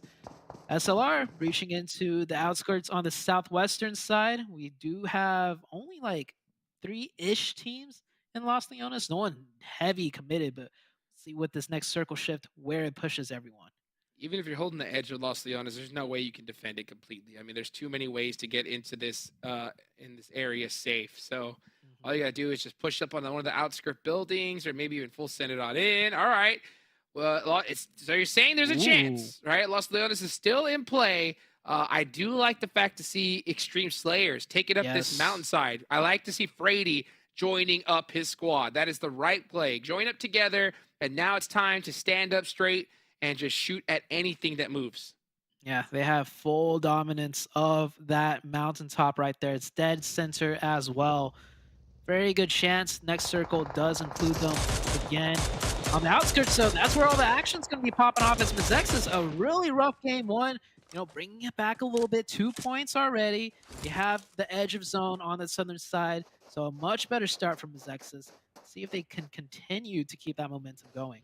Beautifully done there from MEZEXIS. So yeah, they need a bounce back game because they were the first team to go out in the last one. They need a good game to kind of get that blood pumping. Now this is a different roster than we've seen before. Skyline with a beautiful run over. Easy cleanup right there. 4 eliminations for MEZEXIS. That was like a point blank run over. he wasn't too far. He could have just, you know, ran a couple steps and popped him with the gun, but instead just driving right over him, making a statement right there. 4 points, looking good, Jukes. Looking good indeed, as we see them finally have a nice little bounce back game. So far in the lead, MEZEXIS with 4, PASSIONFRUIT's with 3, and things are going to start heating up here in the next few seconds. And right now, my eyes are in the middle of the map. Extreme Slayers and N-Hyper mighty close together. YKG taking some high ground in the south could definitely be problematic. For those teams in Los Leones, they are definitely hedging their bets by moving more to that outskirts of that area towards the center of the map. Yep. Here on the southern side, a lot of teams struggling to find a way in. Blue zone crunching in. K19 down to 2. He didn't have a good first game. HH24 already, you know, eliminated. Maybe he's just extremely rusty. We'll see. Rest of the team getting cut down. Butterfly effect. This team doing pretty good. They had a good match 1, and coming into game 2, looking a little bit worse for wear, but at least they're trying to fight their way in. 100% here, and you can see MEZEXIS doing a great job of cleaning up these teams, trying to rotate their way on in, and that's what you're supposed to do right there. Bust out one of the tires, and it should be an easy finish. He does get the spin out, but unfortunately had to reload, and fortunate for that that player right there for Butterfly Effect, he was able to last for a couple more seconds. Yep. MEZEXIS, nice spread right there, controlling the southern side. Next circle, centers! Jukes, Okay. Extreme Slayers. This is their chance to shine. It definitely is here. You can see YKG, you're going to have to start finding a way into this next zone, too. They do have some mountaintops here to give them a little bit of cover. Oh, but this is always that killer decision, right? Do you go in or do you stay back and clean up all these points? I think that's what they're looking to do here first. This should be easy for YKG. They have the high ground. Chico's got the close range suppression. They have all the info. It's only a matter of time, and not much time is needed for YKG to find another opening. Now Chico springs up. You can't get thirsted, though. There's another player. Chico, does he make it to cover? Push. YKG has to push this. They don't want to lose a player like this. So Poppy Sour is defending, but don't make a mistake. Don't just get pushed up on for free. 24K cannot go down here. If he does, that's going to be problematic. Here comes Joey with the drive in and says, you know what? That's what you get. Touching my friend. Yep. Joey going for the quick revive. And they're in a great spot right now. Joey, I do believe, you know, being the scout, the IGL of the team, he can afford to get that revive. They've had full vision control the past circle or two. So the team already knows what's up. The Joey doesn't need to scout in further. Fierce moving on up, taking a little look around. I think they're good for now, at least in this zone. Next circle, bit hard shifts, that might be a problem, but they should have their plans already prepared. Yep, I love to see them just pushing up little by little. They just get into the edge of the circle. You don't have to full send it all the way in, right? Just get there, scout it out, come up with a plan, and then start executing it. PASSIONFRUIT are coming up with a plan as well. They're still in this zone, but they definitely have a feeling that's going to move. And they're going to try and get an early move in. Getting cut down. They will lose one player. That player is definitely not going to be able to get revived. Getting shot from all sides. They managed to make it in with 3, but will it be in the next zone? Cross your fingers. That's going to be the question. You know, that's the hardest thing in competitive PUBG Mobile is the timing when it comes to rotations in late game, right? If you time it, you could time it so perfectly that there's another third party going on and they're so busy that you could just rotate in for free, you know, or various situations. But, you know, PASSIONFRUIT left a little bit too early where there was everybody just focusing on that rotation and they lose Nate in the process. MEZEXIS, though, what a comeback game, right? 9 eliminations. Their entire squad is still alive, and they have this entire south side of this circle locked down. So a huge game for them. They've been playing that spread on the south side perfectly. You know, they didn't clump up too much where they could get breached from one side or other. They spread out enough, had the team chemistry to lock everyone out. And in the form of 9 elimination points, they are dominating this southern side. You can see right there on the map how much control they have compared to everyone else on the map. YKG, you know, probably the only other team that has a dominating control on their side of the map. We'll see with this next circle shift who will be rewarded with the position. Of course, Extreme Slayers will definitely get the next zone. They got to be careful, though, right? They have a pretty good sizable split, and with a lot of teams desperate, they're going to start pushing up this hill. And if they're split for too long, they're going to get outnumbered. So I want to see at a certain point, especially with this circle shift, I would be shocked to not see Remix and Hyuya group up with Frady and Robert. I think they're going to keep the split, honestly. Remix and Hyuya, they're very experienced. They should be able to keep it because there's enough in the zone, in my opinion, for other teams to kind of just creep underneath them and then sit tight. They just can't get knocked.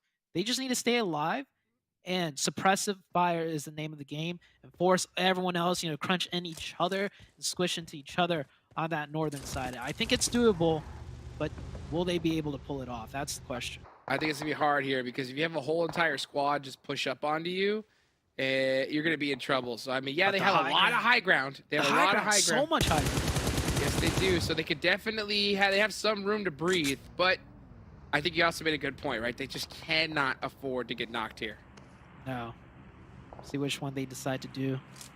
It is early in the tournament. I feel like taking risks earlier on, you know, feel out the lobby, feel out, you know, what caliber of teams you're going up against is probably the more advantageous thing to do. So hold this position down, see if you can pull it off. They're holding it from now.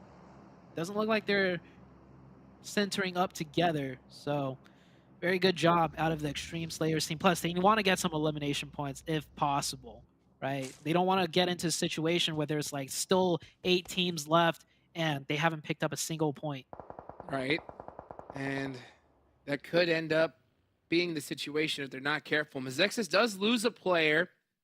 They are a little bit slow to move into this next zone. They're being, looks like they're getting pushed on by Ace of Spades. That's going to be an interesting fight to see as teams are desperately trying to push on through. Question for you, Zute. Which team do you think is going to get the most eliminations right now as we see this battle between Ace and MEZEXIS? They're completely pinched, though, between two teams. Ace is in trouble. MEZEXIS, 2 players knocked on that southern side, though, which they've had full control of, so they should be able to get those resets. And Ace sandwiched, like I mentioned, between 2 teams, and Hyper close by, putting in that long-range pressure fire, too. And Hyper, edge of zone, got to make sure they hold this team out here. Wall Street Bets on a tear potential. A lot of teams, though. It's going to make it difficult for anybody pushing. 100%. This is that time where you have to really just use that IQ and understand when to take a fight like this. You know, and Hyper's obviously staying back. They don't want to just push up in the middle. They know they're going to get shot at like crazy if they do. So they're going to have to take this fight here with Wall Street Bets, but they're trying to just find that right time to do it. And oh, man, if that knock on Akoi happened, they would have had no choice because Wall Street Bets would have came in hot. Next circle coming in here. Nice even spread all across. You can see Extreme Slayers holding that split. Now this next one, I feel like they should group up a little bit, right? No longer they need to, you know, have such a wide split this late into the game. We'll see how the circle shifts, how teams will play it out. YKG in a good spot too, and it centers right smack dab in the middle. Smack dab in the middle, indeed. So let's see how this fight's gonna work out. MEZEXIS does get their reses off. Oh, Ace is in big trouble. They're getting shot at from all over the place. And I believe that is in Hyper. Wow, yeah, and Wall Street Bets. So Ace of Spades eliminated. That allows MEZEXIS to get the priority position. And now they're punishing Wall Street Bets for it. Beautifully done from MEZEXIS. Clean shots right there. Nice burst fire. Very accurate. MEZEXIS. This is not the MEZEXIS from game 1. I can tell you that. MEZEXIS from game 1, I don't even think we saw screen time from them. But now they're picking it up a lot. Indeed. Let's see how Wall Street Bets is going to make this happen. They had a great start in game number 1. This is a very unfortunate position in zone, and yeah, I think they're going to end up losing it out here, but still a valiant effort from them. And Hyper going to move into this next circle due to all this action here. They have a free rotation on in, and Hyper with some high ground are deadly, so Extreme Slayers has to be very careful. Yeah, Extreme Slayers, they just can't get knocked here. One knock is just an opening for any of the teams, you know, surrounding them 360 to push in. That's what happened, though. Remix getting knocked it hurts. It hurts bad. So they got to play this very carefully. Hayuya now stuck in a position where he's going up against 2 members of Puppeteers. This is what I was talking about. That split going on for way too long is going to make things dangerous. BOPE coming in on the edge, low ground. I think all the teams in Los Leones right now, and by all, I mean just the 2 of BOPE. And I guess PASSIONFRUIT, they made it out of Los Leones. They're going to be pushing up on that northern side, especially with Remix getting knocked right there. Not able to get revived either. That is rough. Rough indeed. And I'm looking at him right now, and Extreme Slayers, they do have him knocked. Oh, he does get revived. Okay. So Remix gets revived. Okay. Hayuya goes to him, and because of that, that allowed PASSIONFRUIT to completely outflank them. So now, even though they did get the res off, they're in huge trouble. I mean, Extreme Slayers could lose this now because of that one decision. And oh, they're fighting back though. So you see, yeah, PASSIONFRUIT's got ahead, but the good nade from Extreme Slayers gets a knock. PASSIONFRUIT's just down to the 2 players. Close range combat here. Can Sixless and Juancho pull it off? Remix getting very close. They're going for a revive. Surely not, Jukes. Oh my gosh, this nade is a GG. Well played. Big mistakes here from PASSIONFRUIT. They have the numbers advantage, but this utility usage from Extreme Slayers completely shuts them down. PASSIONFRUIT's a little bit too desperate for that revive there. That's all down to Sixless, the solo player. He could pull off some amazing, just placement points, being a snake, but there's no grass around him, and they're definitely looking to clean out the last player. Yes, they are. Here comes Hoya. Coming up the top. Oh, and the 180 is going to get him out of there. So PASSIONFRUIT's done and dusted. PASSIONFRUIT's out of there. I don't think they managed to pick up too many points either. Extreme Slayers, they continue to hold it down. 5 elimination points. I do think a little bit undeserved because they should have got taken out, especially with that knock onto Remix so early on. But they'll get another chance going in. Hyper, meanwhile, and they continue to fight their way in. So I was just talking about earlier, right? Being able to get away with stuff here in the NA stage. A lot of these teams are taking advantage of these simple mistakes here. MEZEXIS now pushing up on that Hyper. 12 eliminations, a dozen to the nade. That's a beautiful nade. Ooh, just a little bit cooked. But hey, if you can't get it done with the nade, bust out the UMP, baby. And that's exactly what he does. Yeah, hit him with the nade, knock out that audio, and then go for a quick push. Nice little 1-2 punch from MEZEXIS. Skyline on the other side trying to do the same.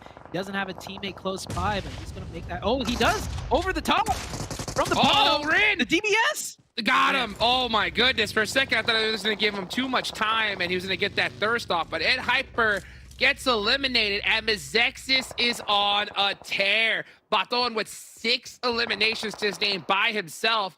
They do end up losing 1, but this 3-man squad is a wrecking crew right now. Oh, that wrecking crew working in perfect unison. I want to highlight real quick, Jukes. 1 over the top, 1 straight in down the middle, and then 1 coming in from the low ground, synchronized together.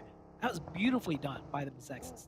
Beautifully done here, and what a comeback, especially after being taken out first in the last game. I've been really concerned with MEZEXIS, especially after, PMWI. They got punished in PMWI, but this is a whole new roster here for the most part, right? A lot of new players, new faces, and they are putting in the work here in match number 2. Big time. Yeah. We'll call match 1 a fluke because the way they're playing, it's not even they're getting blessed by zone. They've been gatekeeping out so many teams on the south side early on with a nice spread. Coming into the late game, you saw that teamwork, that unison. It was a 3v1, but they made sure not to lose a player. Man, this MEZEXIS team looking really strong, Jukes. Really strong indeed. Yeah, they didn't do it against just, no easy peasy teams. They had to circumvent in Hyper, Wall Street Bets, who had a crazy start to the day. And now we're getting into the end game here. Frady's got the MG3. That's the gun you want here in the final rounds. They do take out Baton, but, actually, he's not going to be in a position to get rezzed, as Frady is going to start throwing out that utility. Baton, does he get away in time? Oh my gosh! Ooh. Getting popped out the vehicle. The MG3 too strong. Here comes Extreme Slayers. Yeah, very tough push up the hill on the low ground. That's a good nade.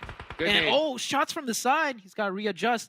Fade away, going prone. Oh. Another huge one. No openings though. Those nades were so huge. They completely stopped the push from Extreme Slayers. So it bought them a little bit more time.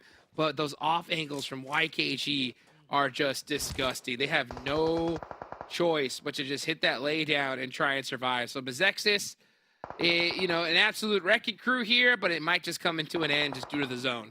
Yeah, due to the zone. They're not just contesting, the high ground like Extreme Slayers been performing the whole time. That off angle you mentioned from YKG, so deadly. YKG players, they don't miss right now. They are playing on point. And YKG, back-to-back good games. They did lose Chico, but look at this position. They are so well set up in this one here, and the Canadian Eagles getting picked apart. 1 player up, and that is going to do it. They are gone. 4 teams remaining. Top 4. Let's see who's going to get that chicken dinner. It's going to be a close one. 4 teams remaining, and the circle, it is done. We're heading down to the center. Obviously, Extreme Slayers, this is their game to win. They've got, control of maybe the entire circle, the high ground, and center zone is pretty much theirs for the taking, with the circle closing into nothing. I'll tell you what, YKG has Joey, and that's going to be a problem. All right. a big problem. Extreme Slayers got to play this very carefully. They, by all means, with this zone and that high ground, should get the chicken dinner. They did make some little mistakes here early on, but were able to get away with it. So can they finish this game strong? That's going to be my question. The center of the zone, I don't think is on top of this mountain either. So that's going to make things interesting. I think Extreme Slayers is going to have to jump down. MEZEXIS desperately having to push in through the smoke wall, just getting picked apart piece by piece. Yeah, YKG, they should make a play off this. And, Remix gets knocked? Maybe by a nade, I'm not sure, but YKG, that's a huge opening for them. Crow? And the Crow could get one, Crow does not. It will come down to a 3v3. Maybe that revive will go off. Blue zone is closing in. And Jukes, you said center zone, maybe not on the high ground. That's going to be huge. Fierce! The nade for Fierce! YKG's game, back-to-back Jukes. Fierce again? Fierce again with a nice nade up top? Does he hit it? He gets it! Fierce is throwing some heat-seeking missiles. YKG, back-to-back chicken dinners. That's how you get it done. Wow. Just wow, Jukes. Whew. I mean, Heat missiles. Was that in the patch notes? I think it was. I think it was for Fierce, right? Because he has been practicing them all day long. I mean, Extreme Slayers had the high ground. They had the opportunity. And YKG just said, nah, our game. Our game, baby. They did that with 3, by the way. That's true. Three-man squad. Versus 4. That. Dang. YKG. I mean, okay. I don't want to get too ahead of myself, Juice. I want to see this YKG, not just in the NA stage, though, right? They got to keep this up the whole entire time up to, and hopefully, fingers crossed I don't jinx them. They qualify into Americas. Looking like cake for them right now. But yeah, man, this team's looking strong. Dude, that's ridiculous. It's crazy to see them here because I'll tell you what, like Extreme Slayers, they had a great position. I saw them make a lot of what I would call pretty simple mistakes, and in the NA stage, they got away with a lot of them. But you know what? When they finally go against a team that will really punish you and capitalize on those mistakes, like YKG, right? It just goes to show how easily things can turn around, even when all things look good. So I think that was a great learning lesson for Extreme Slayers. And honestly, if you're going to learn it, second game of the tournament in a long format one like this is the time. Yeah, and they also, got a lot of points at least too. So it's not like a deadly mistake where they didn't get any points. So it's still a good game from Extreme Slayers, but an even better one, obviously, from YKG. The back-to-back chicken dinner already, right. Jukes. We have a back-to-back in the very first 2 games of the split. Yeah, another team I gotta give mad props to is MEZEXIS, right? MEZEXIS went ham in this match. Yeah. Crazy amount of eliminations. So much to talk about. Go ahead and get it from the desk right after these highlights.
YKG, man, I predict them in this match. They won, but I don't get the prediction point for that. It was about most eliminations, but they closed things out. And man, Fierce, those nades, the one he hit on top on a Remix and Co, like that was phenomenal. That thing, I think, set them up for the final push, the final finish. But obviously, Extreme Slayers, I think, Seven, you mentioned, they had to come off that high ground eventually. They just didn't have a chance to. They did, and they had no chance. Whenever they did decide to come down, they were met by just some beautiful nades by Fierce, and I love that he doubled down on it. He realized that there was going to be another player up there. He threw it, and it worked out wonders for them. YKG back-to-back chicken dinners. That's a statement right there. They unleashed the beast all over the lobby here, as that's our official engineering partner here at PMPL. And man, honestly, it's great to see, because we were talking about a couple different players to step up, a couple players underperforming. Well, I can't really say underperforming. We've only had one match, but Fears, man, that was phenomenal. And they lost Chico, not really early, but they had to play with just 3 men alive with Extreme Slayers on the high ground. MEZEXIS already on like 11, 12 eliminations at that point. It was tough. But let's take a look here at our match rankings, get an idea of how many points they got themselves, as well as these other teams. MEZEXIS do finish off 15 eliminations. You know, they didn't win the game, but I don't care. I think that was well done. Yeah, if I had to pick a team that kind of deserve to be the MVP out of that whole match, I think it has to be MEZEXIS. The confidence they were playing with too, and I think at one point I pointed it out for you, they had a wonderful 2-2 split in Circle 3, and the way they were able to actually recover from that 2-2 split as well with the Extreme Slayers. That's another team that was very, very good at recovering from the 2-2 splits. They got lucky, right? Yeah. Well, lucky or skilled. I mean, PASSIONFRUIT had them. Like, Remix was down. Hayuya, I think Hutchix mentioned, went to go res him. And then they just got a nade off that just punished PASSIONFRUIT. Yeah, the nades pretty much are the MVP for this Miramar match, because they were able to say Extreme Slayers, like you were mentioning there, Remix being able to just destroy 2 players from PASSIONFRUIT Esports. But I'm so surprised that PASSIONFRUIT Esports just decided not to send it a little bit more. You know, they had the man advantage, as casters were saying. It didn't end up working out for them. They only end up with 4 points too. And NHyper, where's the NHyper? I guess I'm kind of expecting it. You were just mentioning underperforming, even though it's 2 matches. That's one team that I can say it's a bit underperforming right now, even though they did end up with 6 points with what YKG is being able to do now in back-to-back games. Yeah, I'm not exactly sure. I mean, obviously they had a big change when it came to roster into this one, and some injuries plaguing one of the players in particular. I'm not gonna call him out. I don't want to. No excuses. Know who the weak point is. Yeah, I mean, come on. I mean, you have an injury. It's called a height injury. And we have to get you a box every event. But looking at the rest of the list, though, Canadian Eagle Esports, though, man, we were watching this game, and I was going hard on them. They had the southeast side of Los Leones for 18 minutes and did nothing with it. And to me, that is a bad sign, because I've talked every season in, like, you got to be a team that's proactive. You got to be able to pick up eliminations, but you cannot just sit there hoping you get placements. They had every opportunity to push, to get out of that position early on, especially when the zone started to shift away from Los Leones, but they sat there and they got only the 4 points. They were just looking to farm those placement points, and those placement points ended up being just 3 points. Completely backfired for them. At one point, I think I saw a 2-1 split out of them, but they weren't able to turn that into anything, as they just held it for a very long time. I want to see a little bit more aggressiveness out of them. Well, speaking of bad luck, what about skills of mine, man? That's 2 matches, 2 hot drops. That's not bad luck. That's just bad research out of them. 2 hot drops? Come on. Okay. Back-to-back matches? Come on. Let's take a look at our total damage here from this last match. Obviously, MEZEXIS should be extremely high when it comes to this, and you will see 3,100 damage done. I mean, Crow had over 1,000 himself. 15 eliminations, like, that's fantastic. And Extreme Slayers, I think what's also kind of impressive about this 7 is, like, the high ground. Yes. Yeah, it's great to have in situations like this, but it doesn't necessarily mean you can finish off those knocks. But they were able to do it on quite a few different fashions. I mean, 13 eliminations is a strong start to the day. They were, and I think at one point we were wondering where MEZEXIS player was getting shot at. I think we both thought he was getting shot from the side, but it was actually Remix from one of those top mountains, being able to find an angle and actually shoot them back and hold off some of them. So Extreme Slayers, the players that were actually on the bottom, could take on the MEZEXIS players pushing forward. So overall, I mean, great play out of them. It doesn't end up being the win that I'm pretty sure they were expected to, but it's a great performance here in the second match.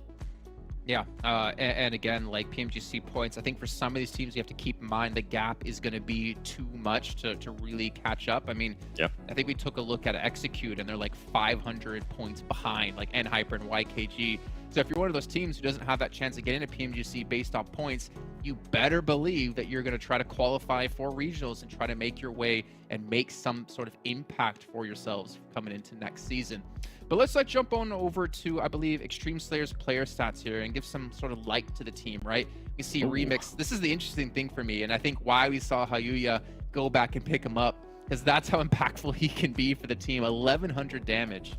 And even though he wasn't able to convert most of that damage into the elims that we're used to seeing, right? If you look at Robert GG, only 574 damage, but with 5 elims. I feel like Remix, with the support that he was able to provide from that damage, it was a big play for this team, and the reason why they were able to place where they were actually ended up being. Hayuya, you were mentioning too, a great player to have, but overall, even though I kind of giving him props for being able to get a lot of damage, I would like to see a little bit more elims. I know it's hard because it's Miramar, but oh man, 1,000 damage, only 3 elims. I know he's kicking himself for it. I mean, again, like, right? Like, you can maybe get some shots off on the high ground, but you're not necessarily going to get the knock from it too. So I think maybe that's where the damage kind of comes in from 7. Oh, 100%. I mean, as I mentioned, it's Miramar. It's hard to actually finish people when you get the knocks because of how the terrain changes. It's pretty hard. So I give him a break. Okay. For now. The 7's coming for your Remix, so pick it up. Pick up that slack. Let's take a look maybe at MEZEXIS player stats if we have the time before we hop into Sanhok. And obviously, it's a big change in their lineup here. And Baton, the in-game leader for the team with the most eliminations, but Crow, 1,200 damage done. That has to be our biggest game so far out of damage out of a single player yet. It definitely is. I mean, being able to put 3 elims, but let's go back to Baton. For him to be the IGL and still being able to put up those numbers, there's one player that comes to mind, IGL, and being able to put elims. Do you remember, Jason? Who is it? Starts with a B. Yep, I know who it is, but unfortunately, we don't have. No, go ahead. Beowulf. Beowulf, the Bayo Mayo. That's exactly the one, Bayo Mayo. I love me some Bayo Mayo. It's fantastic, and we're gonna get maybe a glimpse of the Bayo Mayo coming into week 2 with our analysts coming in. But we actually have our second or third match of the day kicking off. It's Sanhok. Let's get back to our casters. Things are gonna get moist. Wow. That is what I'm talking about. You know what? It's crazy because, you know, now I'm hearing Beowulf's name. I'm hearing all this stuff here. The nostalgia is kicking in hard, Zute. All right? Yeah. Nostalgia's kicking in hard. I think that all we need to do is see Bayo make a return. Okay? Okay. And Carnage needs to make his return as well. Okay? Oh, on the same team, and then my hopes and dreams will officially come true. Bayo and Carnage on the same. Oh man, for the people that don't know, let's just say that is like mixing ketchup and I don't. Let's just say those two don't go together. Oil and water, right? Oh. Okay. Ketchup and tuna fish. I don't know, right? Whatever it is, it's gonna be crazy. You know, yeah. Imagine a roster. Ketchup goes with a lot of things. That's true. That's true. Maybe. I don't know. Who knows? Well, I do know something, though. I see SLR taking the center of the map, boot camp, all to themselves. So great for them. Here, Next Zone does pop on up as PASSIONFRUIT did decide to go to that northwestern island. But with this zone, they're going to have to start making that rotation pretty quick. Oh, Wall Street Bets. This is a little bit of a fragmented drop by them. They're split up, like, not in Painan, but around Painan. 2 players, you know, from Wall Street Bets stuck in Painan. And, oh, yeah, they already lost a player. I don't think they were ready for this drop. They were popping off, but now they're going to do the exact opposite. Looks like they're going to slowly get cut down here and isolated. This is why you don't do hot drops, ladies and gentlemen. It's just too risky. Like, the odds of you landing, and especially with the RNG of loot here at the competitive level, which one day I pray changes, right? But for the time being, you just don't know what you're gonna get. So you drop into a building, and you know you land on a machete, and this other guy lands on level 3 armor and a good old-fashioned AK. You're good to go, and that's crazy. Is because you know what? It's insane to see, but you know that's the risk you take when you hot drop. And we just saw Wall Street Bets from a crazy performance, right? So now losing a player early on. Oh, Puppeteer's getting challenged for this position. A very fast push. Super lazy reflex, looking like Long. The speed gives them the upper advantage. You know, Puppeteers, they need to be up here faster, especially in a zone like this where you'll get teams rotating right by that mountaintop. All right, hurry up. Hurry up. Get moving quicker than later, because if not, you won't get punished. That's what just happened right there. Puppeteers losing a player. Obviously, they are going to make a very, very quick rotation here. This is a risky one. Huh. And as we watch SLR push on into boot camp, as they had a little bit earlier, they know that this is clear because this is where they landed, and they're gonna go back and loot it up. Yeah, okay. Nice little quick pick right there We'll take for that. the team. B-Fire also getting a point fresh, picking it up for his team right there. 4-1-2 Nomads. The unfortunate player already done and dusted here. 3 in point, this yeah. Sanhok game. This circle, by the way, Jukes, right? You mentioned it's a little bit on the eastern side, except it's got a lot of landmass. Usually we get a little more water and, you know, it's one island already completely isolated. We got a lot of room to play with in this first zone. So curious to see if teams are going to play this fast or take their time with the first circle. And Hyper's taking his time. You can see them refilling the gas can, getting ready, or refilling the vehicle with the gas can. And they got K19 mighty close. HH24 in full-on snake mode. And Hyper moves a little bit too close, they're going to get punished. They got to play this very carefully. I'm sure HH24 just wants some action right now. I think he's gone down first for the team both times without managing to do much at all. I mean, the team itself hasn't managed to do much at all, so if anyone needs to spur the team away, it would be HH24, especially with him playing on point there, looking to make something happen here. 100%. And these trap style snake play, it is effective. We've seen it work plenty of times at Sanhok. So I like the fact that they're able to put on that passive, you know, switch. But, you know, they definitely need to spring that trap if they see that opportunity. Meanwhile, a lot of players getting lost here early on. 3 teams losing a single foot player. And with this zone, nothing too out of the ordinary. I wonder how PASSIONFRUIT is going to decide to move into it. Are they going to go ahead and cross that water over there on the boot camp side, or possibly even take a bridge? It's going to be interesting to see. Yeah, this circle in particular on Sanhok slows things down. Usually Sanhok is really quick, especially even in the first zone. I was throwing it out there earlier. This zone, it's so big. It's pretty much all landmass. It's not isolated to, you know, one of the smaller islands, you know, the northwest or southwest. So it looks like teams are going to play it slow here, wait for the next circle shift. Besides these, you know, scrappy fights, it's going to be pretty quiet until the second, maybe even the third circle, Hot Jukes. Yeah, circle 4 is where things are going to really just start, you know, heating up. But for now, everybody just taking their time. Nobody wants to make a crazy push, and you're not going to see any teams in the center move outward. So for the time being, everybody just that planning phase. Talking to your team, figuring out what are we going to do. Oh, K9, Kindness is not push. That's what you're going to do right now. I think it might have been HH24 to do it too. Oh, actually, no, he doesn't get the Tuki. Tuki was the one that found the knock from some sort of angle. Tuki, really that's gonna be Zute's favorite player right there. Clearly due to his name. Yeah, got a pet cat named Tuki. Spelled a little bit differently though, but hey, it don't matter. They got the point. They got the opening. And Hyper down to 3, losing a player early on once again, Jukes. Man, that's going to be their demise right there. It's good to see Tuki pounce on that elimination, you know, real quick. Saw that opportunity, takes that player out, and it was kind of funny to watch. As soon as they took out Kindness, they realized it was in Hyper, and you saw them all kind of back up a little bit. You see that? Like the little itty-bitty kind of hesitation, but oh, it's in Hyper, you know? So I want to see K19 get that confidence here as time goes on. And me knowing HH, I just want to say they might have, you know, thought to back up a little bit, but I feel like HH in his head, he's probably like, man, push trash at close range. We should push him.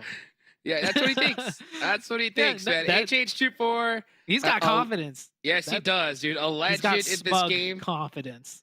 We've seen him destroy hopes and dreams of teams that try to make it in future tournaments here. So, you know, I'm happy to see him back. I know he's Jason Kaplan's favorite player to interview. That's a fact. So, I mean, my dream is to see an interview with Jason and HH24 once again. And I hope it happens. Yeah, make it happen. I mean, if they pull it back, if they turn things around, they had a rough couple of first games. K19, it's early on in the tournament still, man. Anybody can take it. And a nice little pick onto N Hyper. Hopefully, you know, makes them feel a little bit confident again. And next zone did shift up north. Jukes and N Hyper are already out of there. Got the vehicles and rotated more central onto high ground nonetheless. So that's where N Hyper's at. Yeah, right near Bond. So they are big chilling right now. Gonna be hugging pretty close to K19. Meanwhile, a lot of teams need to get moving. Wall Street Bets in particular, all the way down to Python, and Excuse is gatekeeping them. So this is gonna be a difficult rotation for them. Nate crossing the bridge, able to survive that bridge camp from YKG. Well, PASSIONFRUIT is following? What is going on? Shots out the vehicle. That PASSIONFRUIT getting punished in return. 24K, you gotta hit those. And just like that, PASSIONFRUIT. God, that was wild. I am so shocked to see PASSIONFRUIT Esports continue down that bridge, especially after Nate just got shot at. Yeah, I don't know what the plan That's a throw. That's a throw, my friends. Yeah. The whole point of sending one player first is so that if he does get shot at, the others don't follow up. That is correct. So, that is correct. I don't know. Maybe, just maybe, Juice, I'm going to throw it out there. Maybe when he drove by, only one player shot at him. So the PASSIONFRUIT team was like, oh, it's just one team playing really slow and really split up. Let's take advantage of that. And That then sounds the rest ridiculous. of YKG. Yeah, maybe I'm stretching it, but Yeah, that's a. I was like, a I'm big trying. stretch. Yeah, I'm trying to get into that. I was like, oh my god, that's a really rough line of thinking right there. You know? yeah, but because- imagine that was a play from YKG but- because they're so experienced, right? Just like only one shoot. It's only one One guy. player- Take the rest in. But I mean, what IGL in their ever-loving mind, right, is gonna believe that there's a one-player bridge camp? You know what I'm saying? Fair. At this point in the circle, you know, That's especially yeah, like Okay. All right, that Juice. is. Yeah, that's a wild thing. I mean, but then again, I mean, who knows? It's They threw. PASSIONFRUIT through. They threw. All right, there. They threw. They threw Yeah. indeed, you know. But hey, you know what? Hey, you live and you learn. Maybe, you know, sometimes you do a little bit of overthinking and you try to make a play and got punished. Well, I did like to see that, you know, that shot out the vehicle. That was nice. Honestly, Yeah. if they parked around the hill, I think they could have made something of it. So maybe it was that little parking job that was the problem. Okay. All right. Maybe so. But I mean, it was to Oh! YKG though. YKG on fire. That zone shift though. Woo-wee. Oh, things are going to get heated up. Things are going to get Oh yeah. heat it up. Let's see as Execute on the edge of the circle here. You have 412, Dead Center, and Hyper looking to usurp their position, though. They're pushing, and they're coming in hot. Man, a lot of teams are going to need to come in hot on this circle. That northern side starting to rotate down in. YKG, the first team to start moving. Now, YKG, they got the back-to-back. This is not the game that they're supposed to do well in. I'm just going to say that. That circle's terrible for them. The terrain that they have to work through, the teams that they have to work through, terrible for them. But I don't know, man. YKG, they seem unstoppable right now. You know what? I'm going to agree. They are not in the most stellar position, but their gameplay really has been. With 4 eliminations in the game and the way that they finished that Erangel match to start things off, just, gritty, pushing through and getting it done. I think that they are definitely going to finish top 3 here. So I know that, Okay. you know, sometimes we make those predictions a little bit later on, but I'm going to go ahead and say it right now. YKG top Same. 3 finish in zone number 3. Yeah. We're going to ride that hype train. Chico gets knocked. Uh-oh. Should be able to get revived here. And Chico? they're in a good spot, though, because the Chico? team that knocked them right now are out of the zone. They just got to gatekeep that team that's stuck in boot camp right now. Wall Street Bets. Chico, stop it. Stop it, okay? Don't do that to us, okay? We just hyped you guys up. You're going to get knocked like that? How dare you? How dare you? Maybe he's just Wall doing Street it as Bets? a... Oh, this could be interesting. Let's see. Yeah, they found Ross another way Corey. in. They're going to go take the fight with Execute instead. All right. Well, as Casper is complete, this is what I'm talking about. What do you think about this split, too? In this Yeah, zone, it- in this economy? I mean, okay, In you this said economy? it perfectly. You said it perfectly like two games ago. Execute. They're trying to do too much. Too much. What Too are much. you doing? Oh my Like gosh. that's not a bad play, but don't get knocked, especially if you're the player by yourself in the compound. And oh, speaking of knocks, skills of mine, trying to find one, already wasted right there. Lotus Esports. Oh on the my eastern gosh. side. Nate, it's good. Literally could have blew him a kiss right before he threw that nade. Had complete sight lines on it. So beautifully cooked, beautifully timed.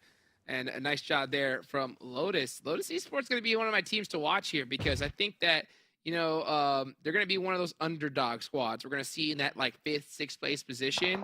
And a good couple games, all it takes, and we're going to see them rocket launch themselves up. So I think teams got to keep an eye on them. And one team in particular is K19.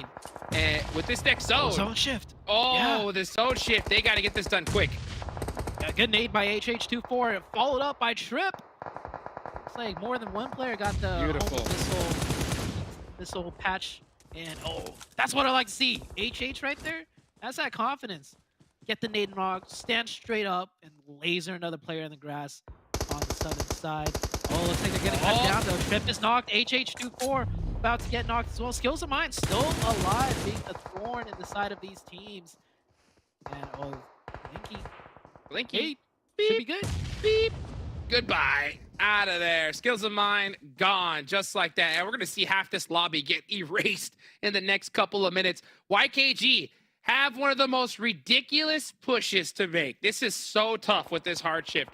They lose 2 players early on. If they're somehow able to make it into this next zone at all, that will just show how insane this team is because this is super hard. Yeah, they're against the 4-man team that's not in the zone, so that kind of prompts that other team not in the zone to just fight to the death here. And then they got a team on top of the hilltop, Puppeteers, gatekeeping both.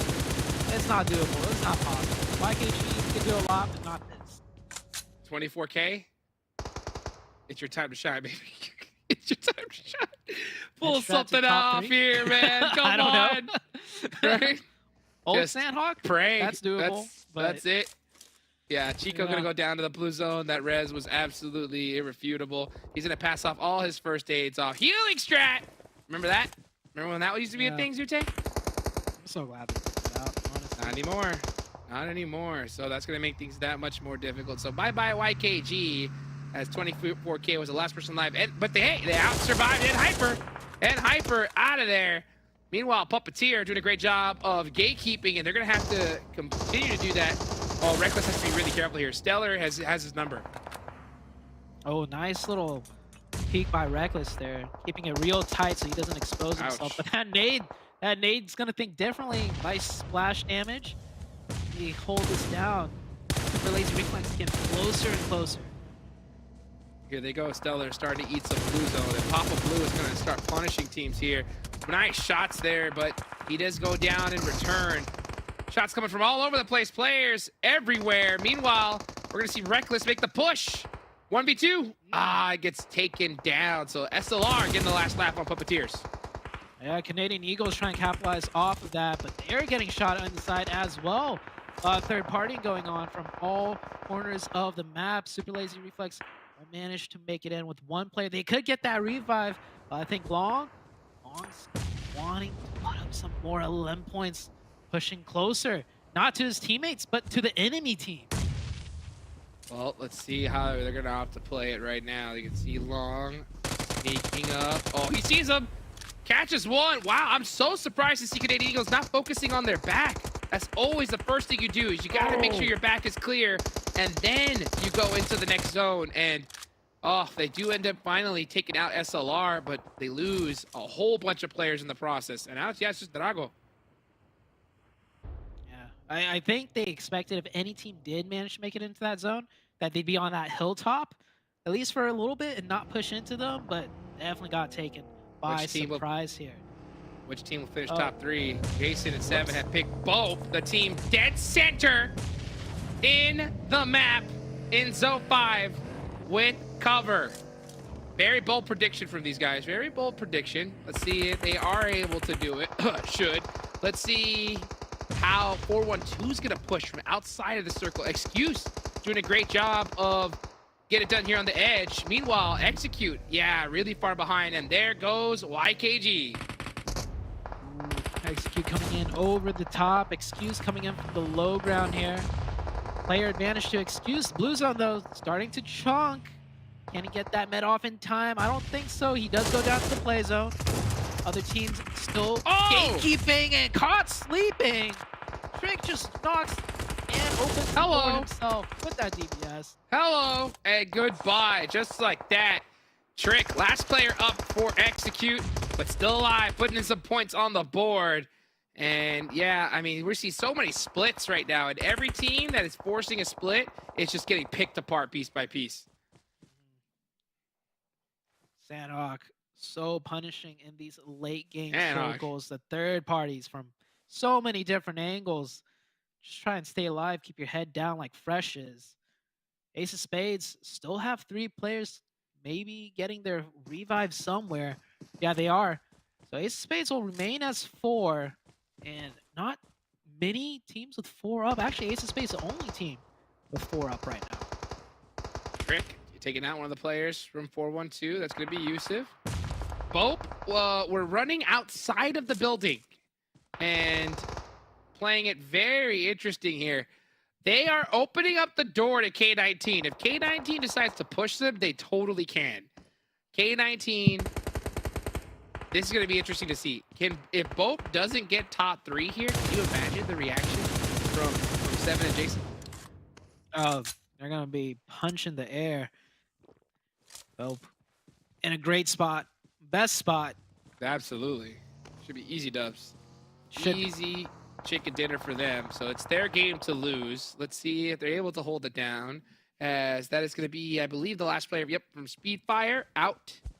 And now we are down to 6 remaining squads. Ooh, nice name. Oh, there goes Trick. Tagged up heavy. Yep, gone. 5, top 5 remaining.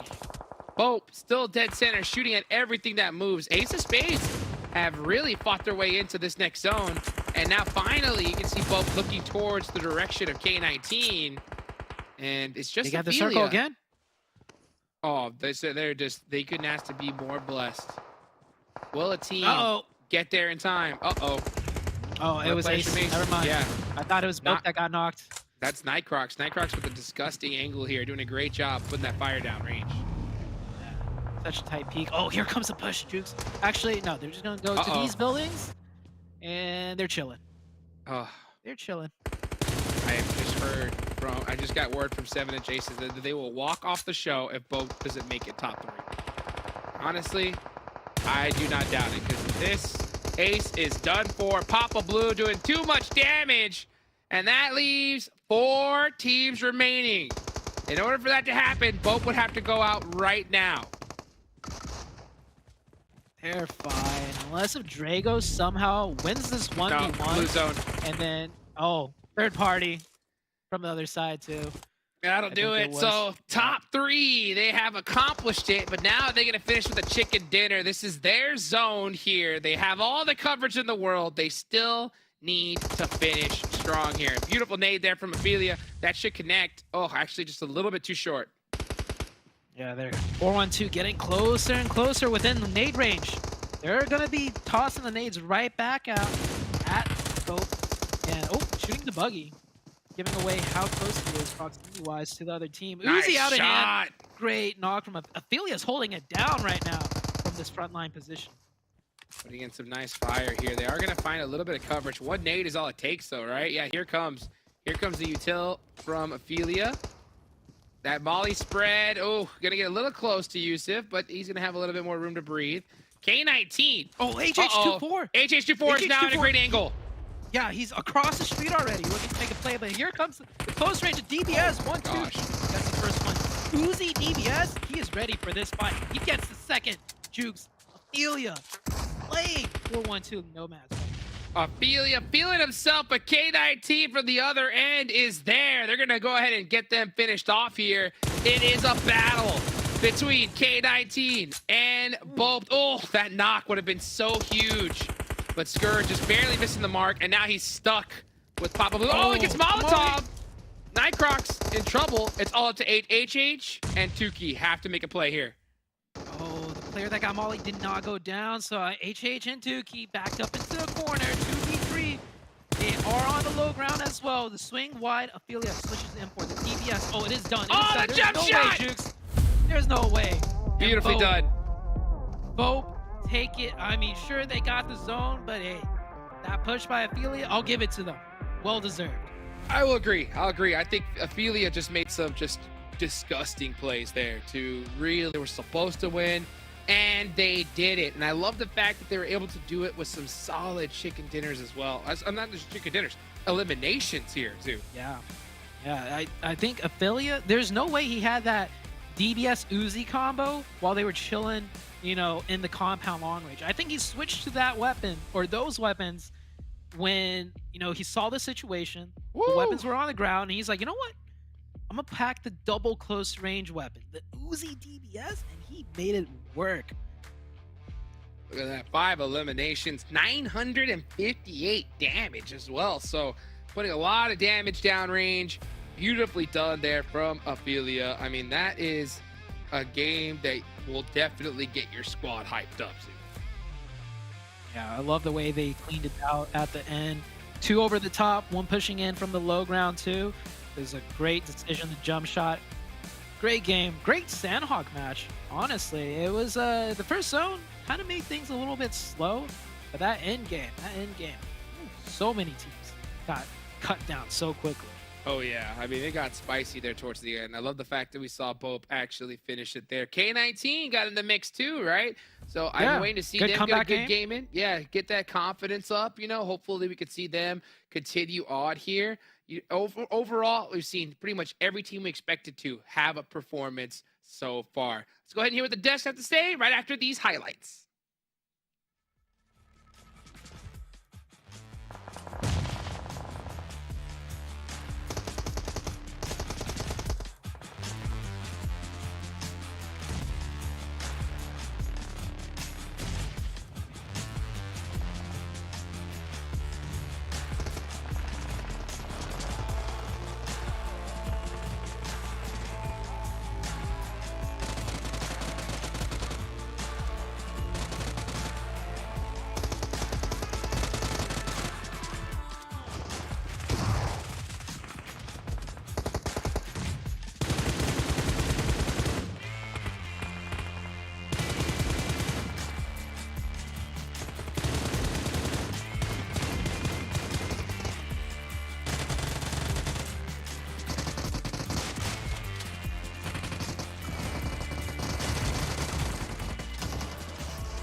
I'm not gonna lie, I was not prepared to walk off the show because I might look professional up top, but I definitely don't look it down below. But BOPE take home a victory here, chicken dinner on Sanhok, and also get themselves a top 3 finish.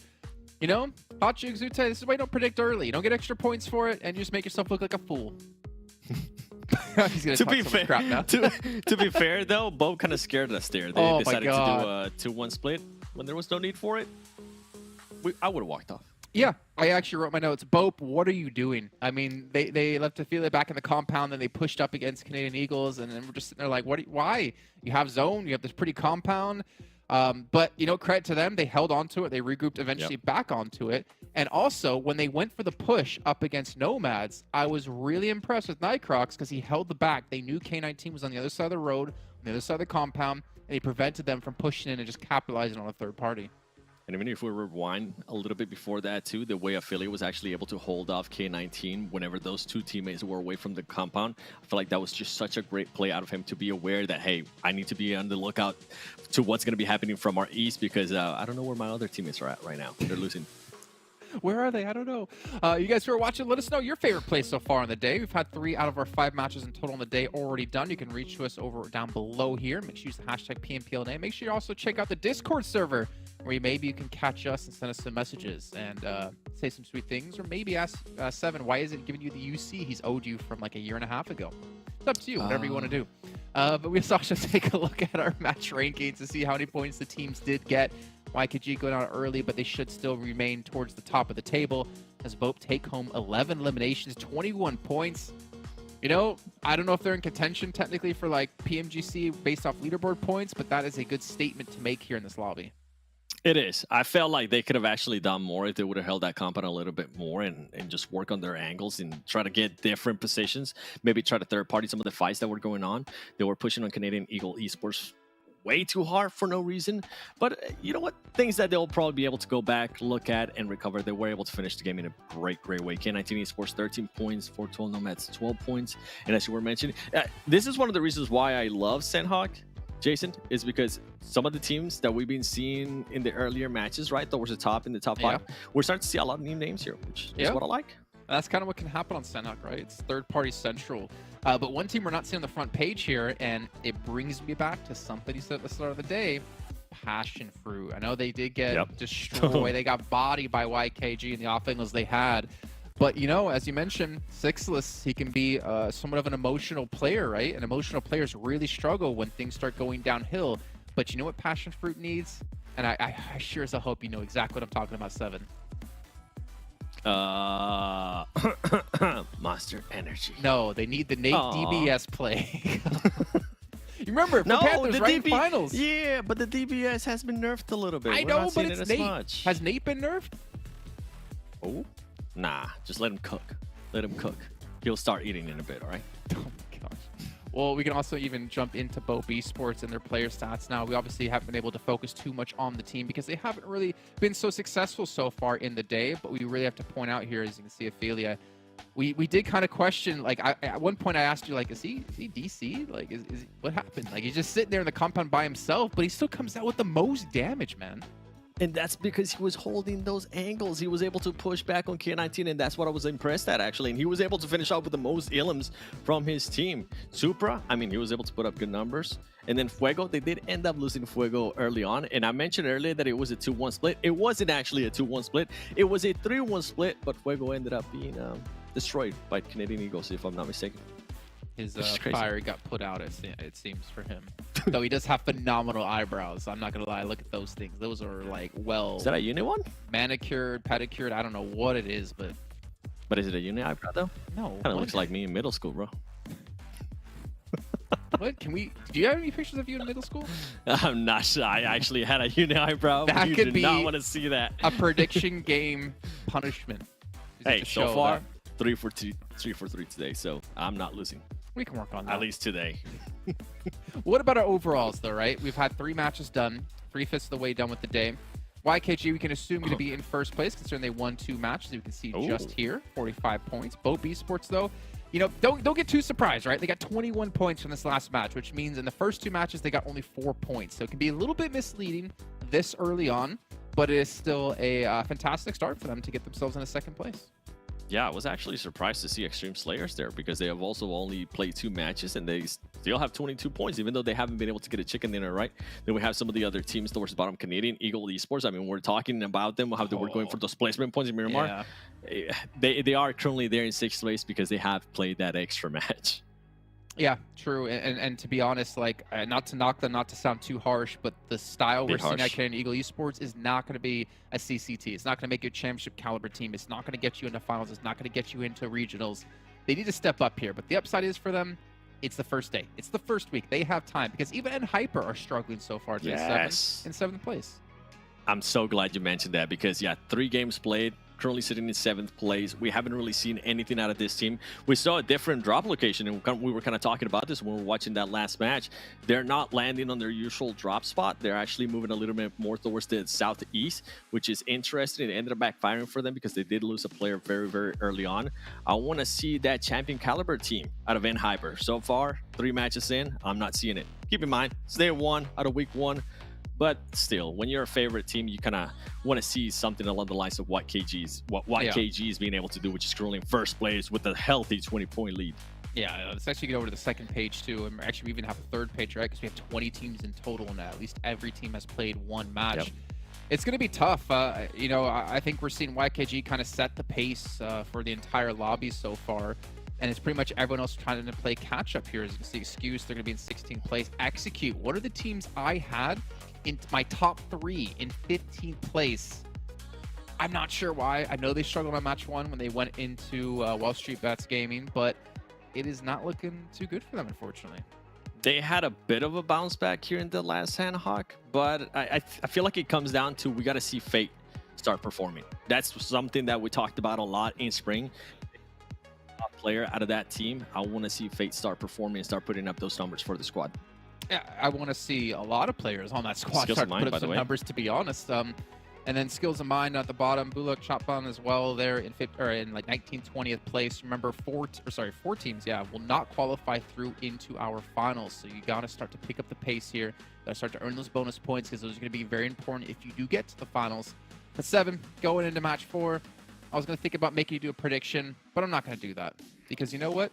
We have a new group coming back in. Let's head over to our casters and we get into our 4th match of the day with Hotjuice Zute once again.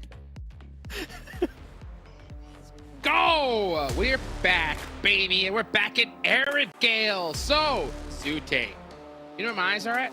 My eyes? We're on Rosshawk, baby. Where at? Are we gonna see another hot drop? Oh, it's only day 1, right? If you're gonna hot drop on the first match, stick it through at least for the whole day. See what happens, and like, I don't know, man. Like, it could go either way. Better to establish control early and not change up your game plan until you realize, like, okay, Right?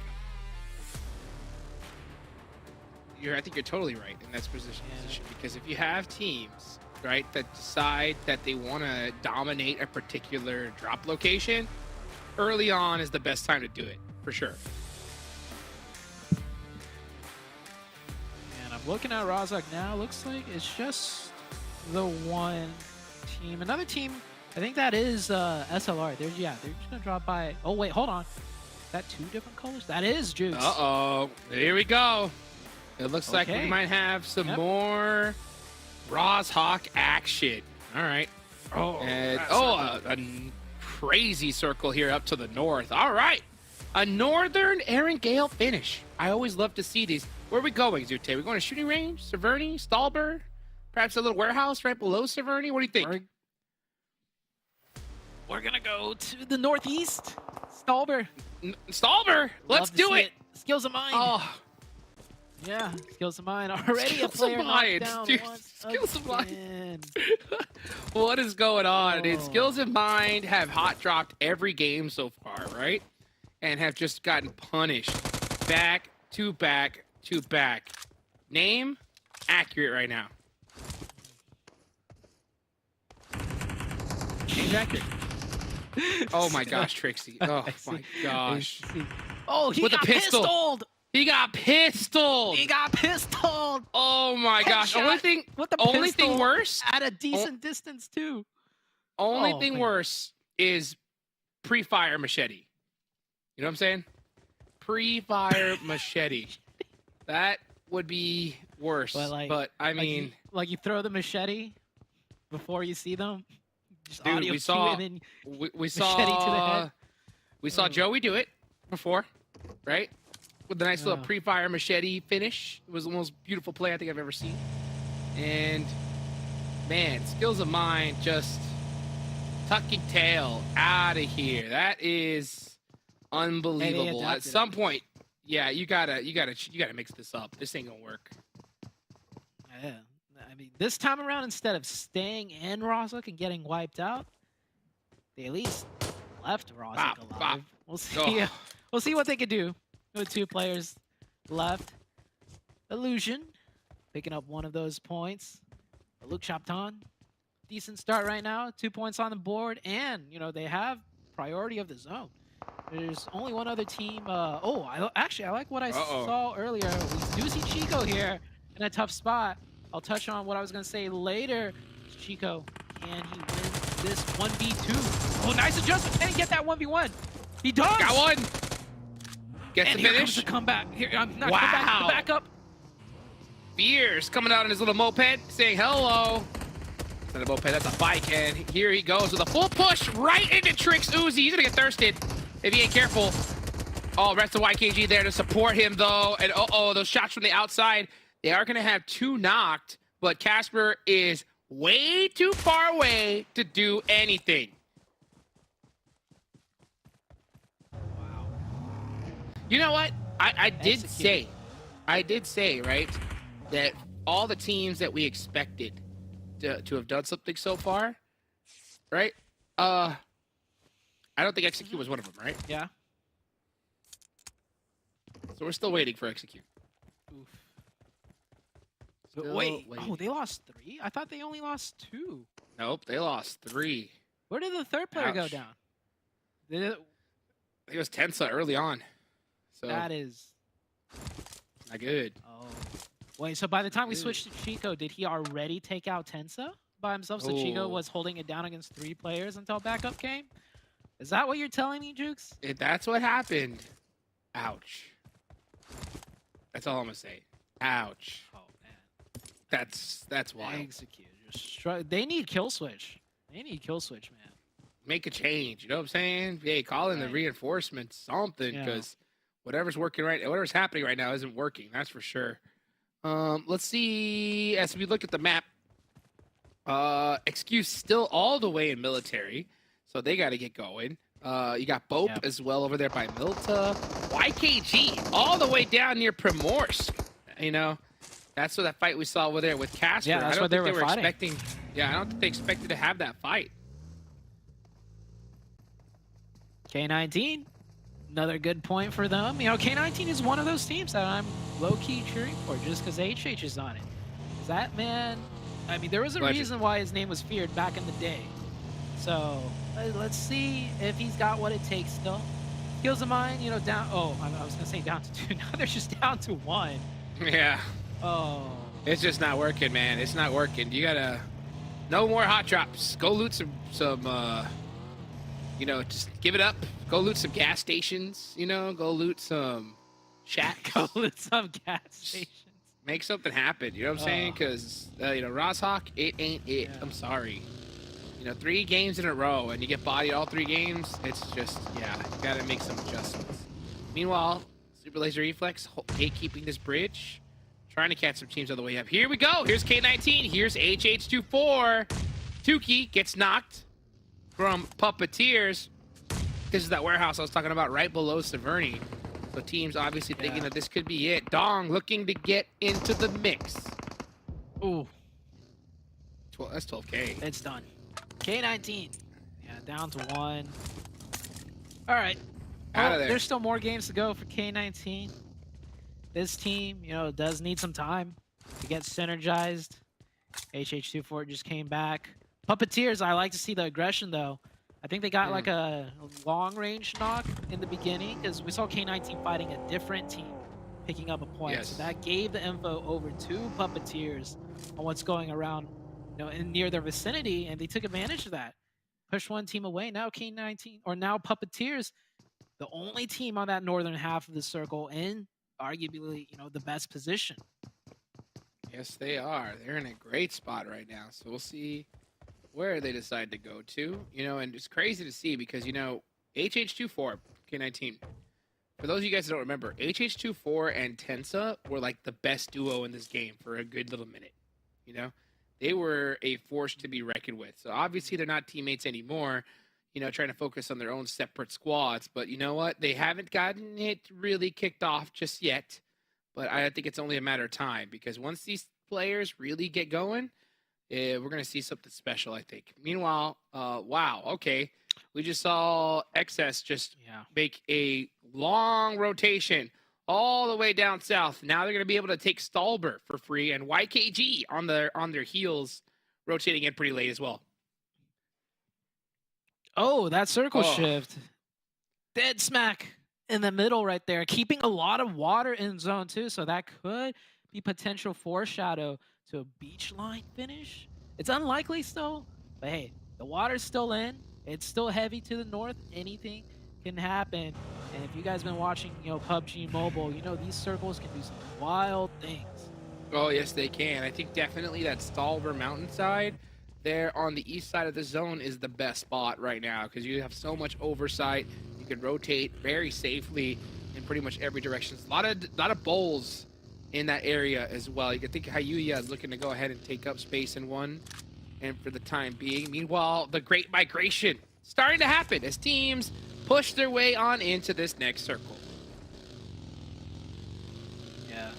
circle's heating up. I love circles like this where, like, you know, it's Erangel, it's early on.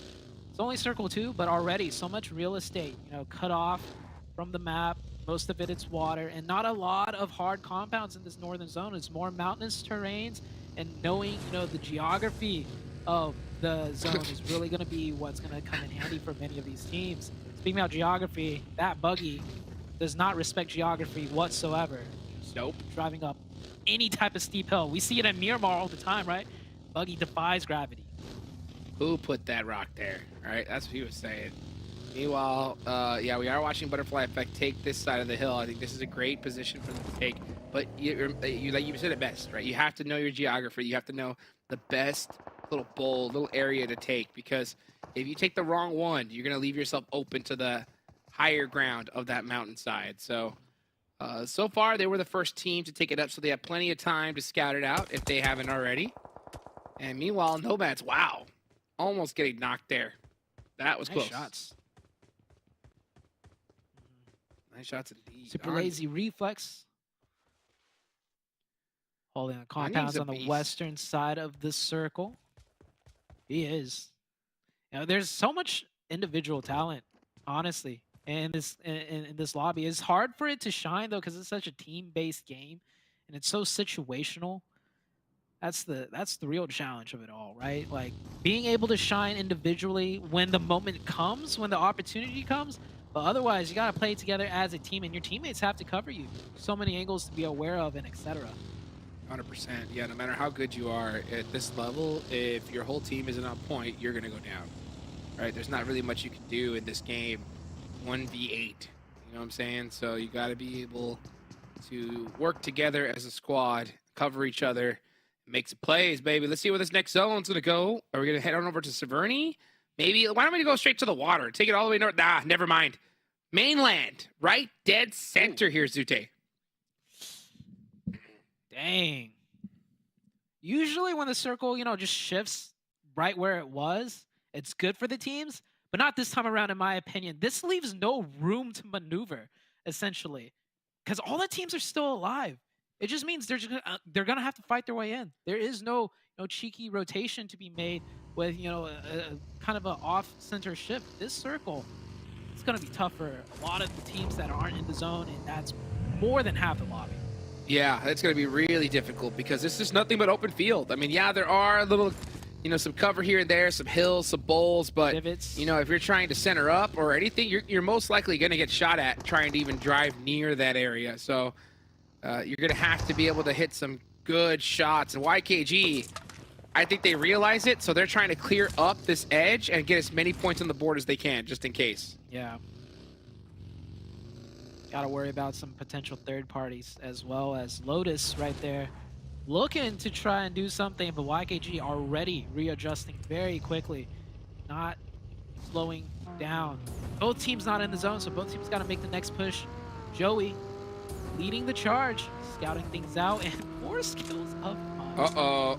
Uh-oh. Skills of mine. Uh-oh. Yep, they realized the mistake was made. he didn't Oh stand my a chance. gosh. Deleted. Didn't stand a chance. Deleted. Oh, Joey's like, hey guys, I found a spot. We're good. Beautifully done. Yeah. Meanwhile, Puppeteers looking like they're a little hesitant. It looks like they're trying to disengage from this, but BOPE wants a piece of them. And yeah, okay. He hops in the buggy, and they're gone. See ya. Get it out. Perfectly done. This is what I saw about like those two splits, though.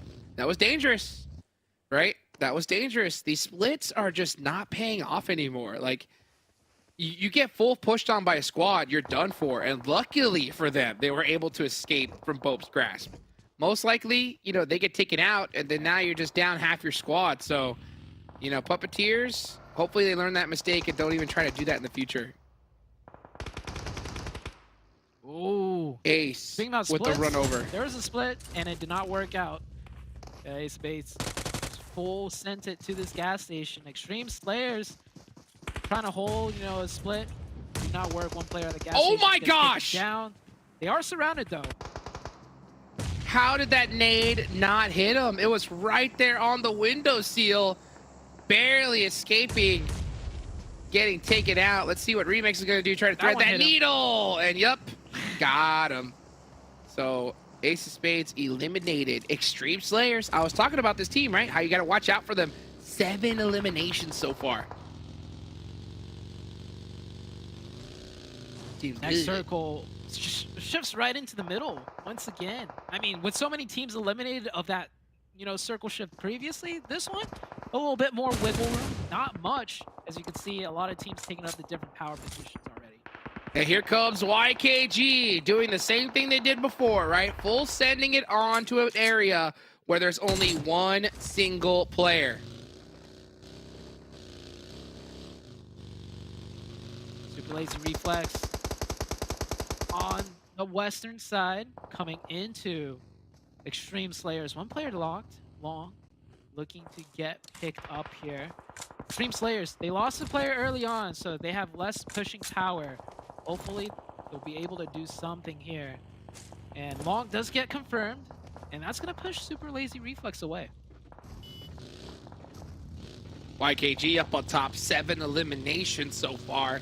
So YKG looking to heat things up, as we also see Puppeteers with 5. So they're doing really, really good here. And YKG has had the very fortunate positioning to just push to a location and only have a single player there. They get the easy elimination and a solid spot. And this is why YKG is so successful. They're fearless when it comes to pushing these locations. You know, other teams are like, oh, maybe we shouldn't push it. Let's just hold off on the edge. YKG's like, nope, we need this zone. We're going to fight it out. And it just so happens it was clear. And oh, speaking about pushes, here comes Speedfire. Deciding to full send the shack, and they make it in. They will take control of this shack right on the edge zone on the southern side. Not much room to work with, but when the circle's so small, you can take any real estate you can. Lotus Esports, Fishy gets taken out. SLR in the shack. A dream stays alive. Onion will get the heal off and should get the revive. Barely alive right now, so we can go ahead and see exactly how they are going to be able to handle this after that, because I don't believe they have a vehicle to their name anymore. So they're going to be hiding out in that shack for the rest of the game. Meanwhile, you still have Butterfly Effect all the way up to the top, and they are in a really good spot here. Yeah. Oh, the nade's coming in. 4-1-2. Fresh goes down. They need a second. Oh, they get the second one. Another nade coming in. These nades so accurate. Only one player up right now. RBLO, he's trying to do what he can. 4v1 situation. Got him. Bop. That's 4-1-2 Nomads making a play. Beautifully done right there. So Speedfire eliminated. 4-1-2 Nomads taking that beautiful fight. Extreme Slayers have been fragging out. 8 eliminations so far. 3 players up. They are good to go. Next zone coming out here. Puppeteers on that high ground on the northwest.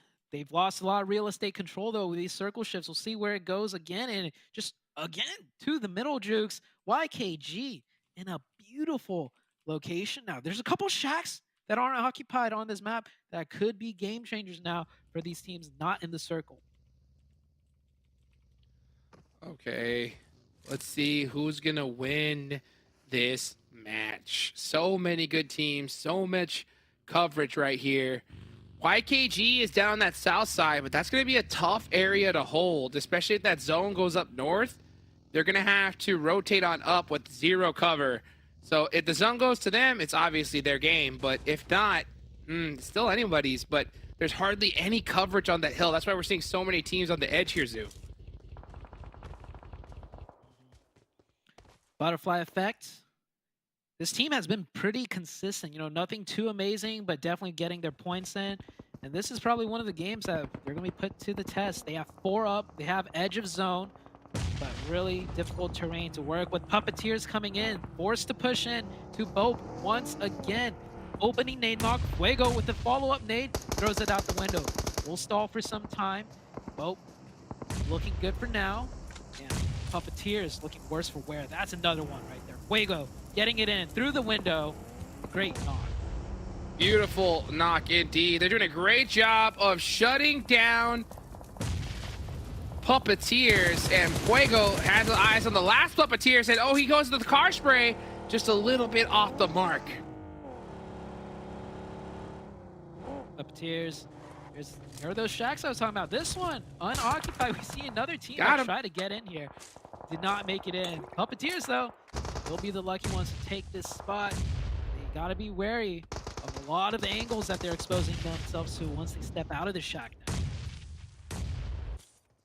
Let's see how this is gonna all play out here as 412 all the way on the south side, trying to be able to secure this location so they can focus on YKG, but oh man, having to drive a beat up buggy. Meanwhile, Andre, getting caught out of the vehicle, trying to do some vehicle shenanigans there, and gets punished. 4-on-2 doing a beautiful job right now, just pushing in from the outside of the zone slowly, methodically as for. That's 2 teams they wiped out, up to 8 eliminations. Extreme Slayers doing the same on the northwest. I think they took down like 2 teams up here. Look at that, 14 eliminations. Yes, they did. YKG, hold Oh my up. gosh. Oh, I love this play by YKG, especially if it pans out for them. Their aggression. They So smart. left the zone too, on the low ground. Go to the high ground for the game-winning play. They want to set themselves up for the best position in the game, not just in the zone, Jukes, but the one to win the entire match. That Wow. was it. They executed it perfectly. Their timing was impeccable, because if they did it any later, 412 would have seen them coming and just absolutely destroyed them. Oh, the run over! Unbelievable. YKG just doing it in style, looking unstoppable right now.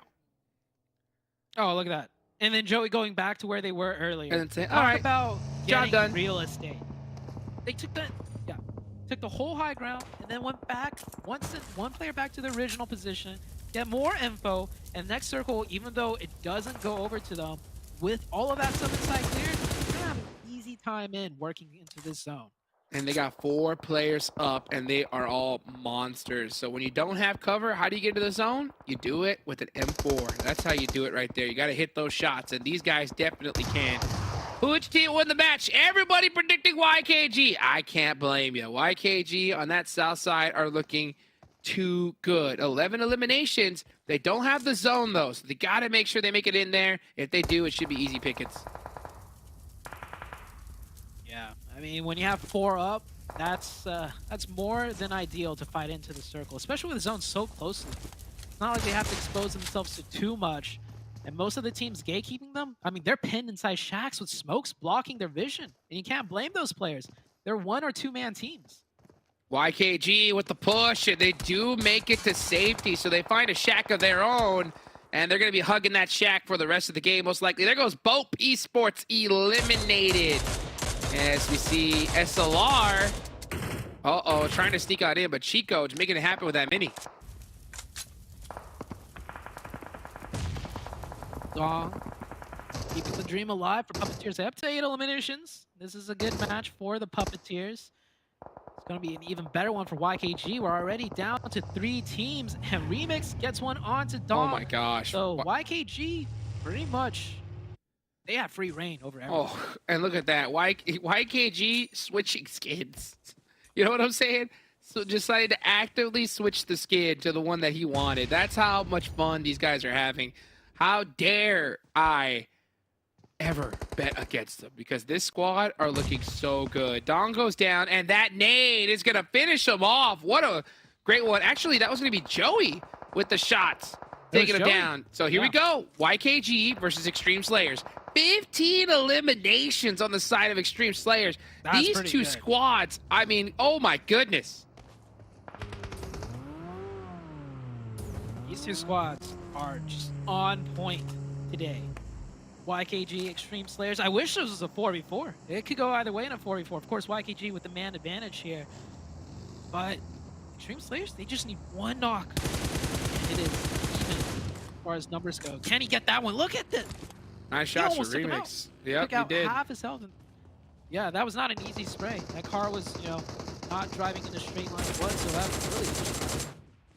They're trying to look for a better angle. Joey running out of ammo. Got to reload. Yep. Hits the reload now. As 24K takes out Remix. And Remix with goes down. Yeah, with Remix going down, that's going to cripple Extreme Slayers. Should be an easy chicken dinner for YKG. Zute, 4 games so far. Yeah. 3 chicken dinners from YKG. How insane is that? Yeah, and that Sanhok one, if the circle was just a little bit, you know, more in their favor, they might have took that one too. But hold on, this game's not done yet. I'm just gonna throw it out. It's done. You know, like It's done. Extreme Slayers.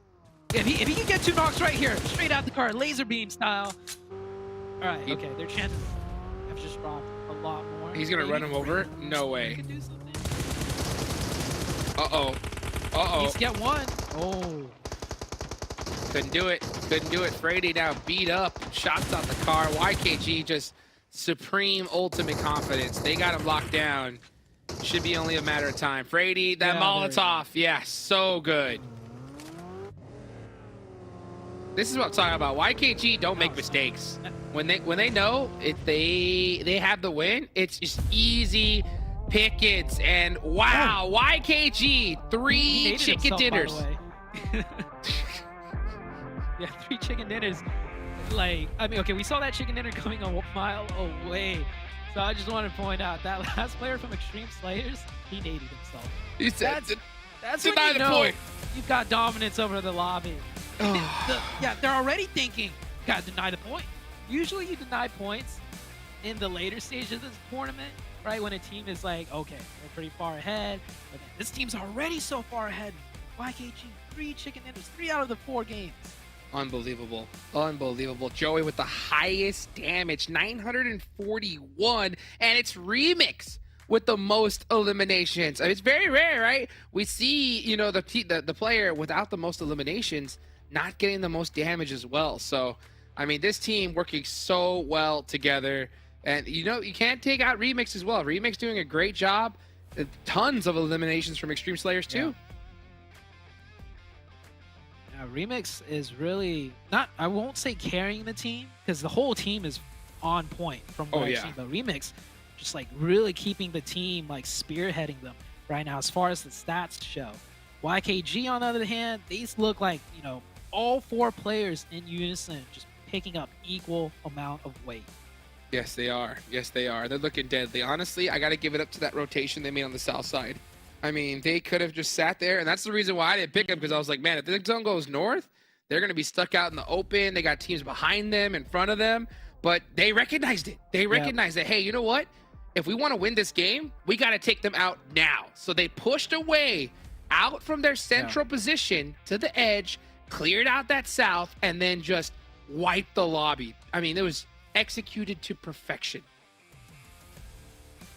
Yeah, and that's not an easy call to make, because they're leaving cover to go out into the open uphill to take a fight with a team. So, I mean, if it didn't go well, we could be sitting here like, oh, what are they doing? They have the zone, but hey, they got chicken dinners in their mind, and they're going to go for it, Chase. They said, we're not okay with just third place. We want first. And that is how you get it done. Can't wait to hear from Jason and 7 in just a little bit. Let's go ahead and take it on over to the highlights.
YKG have lasted out the lobby and surpassed all the talent here, taking home 3 chicken dinners on the day. We've only had 4 matches, 7, and yet they've won 75% of the games. That's a statement. That's YKG said, you know what? We need to do better at regionals. You know what? We need to get into these international events. You know what? We need to win PMGC. Well, the last one's maybe a little bit of a stretch, but they have shown that they have, I'd say, stuck together as a team since last season, and they've definitely been improving. Like, kudos to them, honestly. They deserve everything right now. I've said it a couple times today. I'm going to have to say it again. And even though we were talking about it during the game, they're looking a lot like how Vampire Esports used to play. Obviously it's different, okay, because it isn't an A, but their playing style, like they're willing to take on fights that usually I would feel like YKG would just wait a little bit longer. The composure that some of the players are having as well on not overextending, I feel like that's a big improvement because we have seen, especially in an A, a lot of players tend to overextend, and it's stuff that doesn't get punished here in an A, but once they go against Brazil, once they go against LAM, or once they go against teams from PMGC, it definitely gets punished. So it's good to see that the composure, the patience out of the players too is starting to improve. YKG is putting a performance. And there's one more C word you're missing out on there. Confidence, man. Like, they are looking confident as ever. I thinking back to the start of that match, right? We saw Execute try to drop over towards Primorse with them, and then Execute's like, oh no, we're gonna go towards the west side, and YKG just chased them down. Like, they followed Tensa back to the nest and caught out Execute where Cash was the only one to survive. But we can see 25 points picked up for them here in this match, 21 for Extreme Slayers. 7, YKG already had a 20-point lead at the end of the last match. Yeah, it's gonna start to grow. Okay, it's still day one, right? They're growers and showers. Don't do this to me. Don't do this to me. By the way, Stream Slayers, great performance, 15 elims. This is a team that's been able to put up good performances already in Miramar earlier, and for them to be able to do it here in Erangel, it's good to see this performances out of them. I actually want to go to the second page because there is a team I would love to talk about, and that's going to be none other than Execute.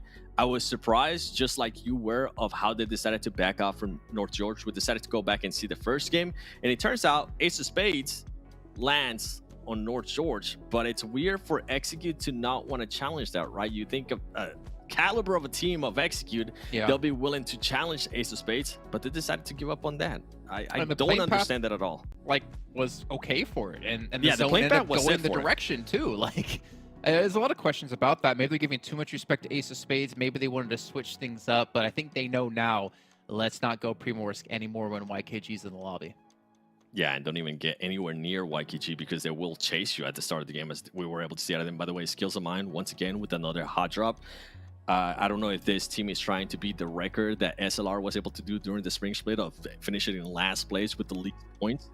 But right now, it's looking rough. I don't know what they're wanting to do. What are you trying to improve your close quarters fighting on day one? I guess it might be the day to do it, but it makes no sense to do it 4 games in a row.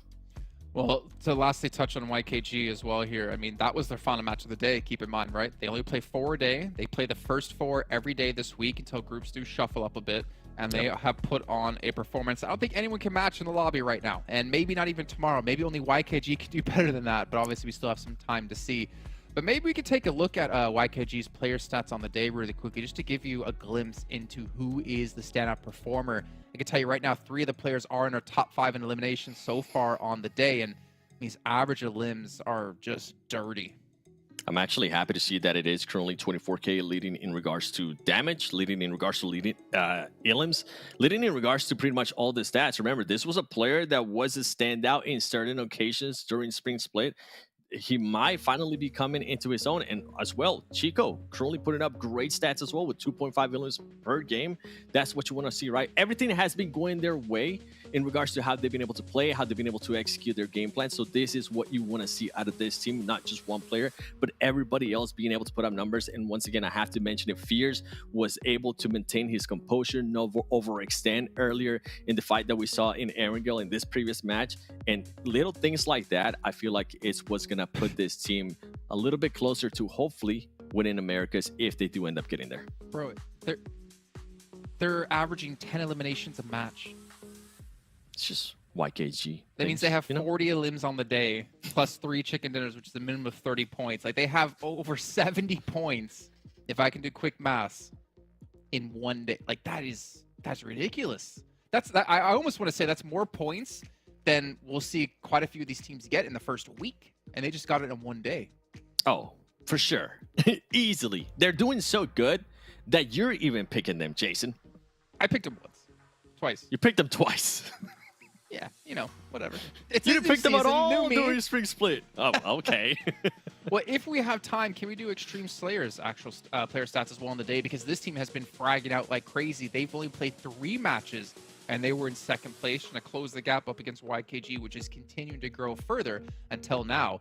Remix, 11 eliminations on the day, 1,800 damage, but everyone, pretty much except Hayuya, has been able to get over 1,000 on the day so far. But also a really good split of eliminations, I'd say, across the board.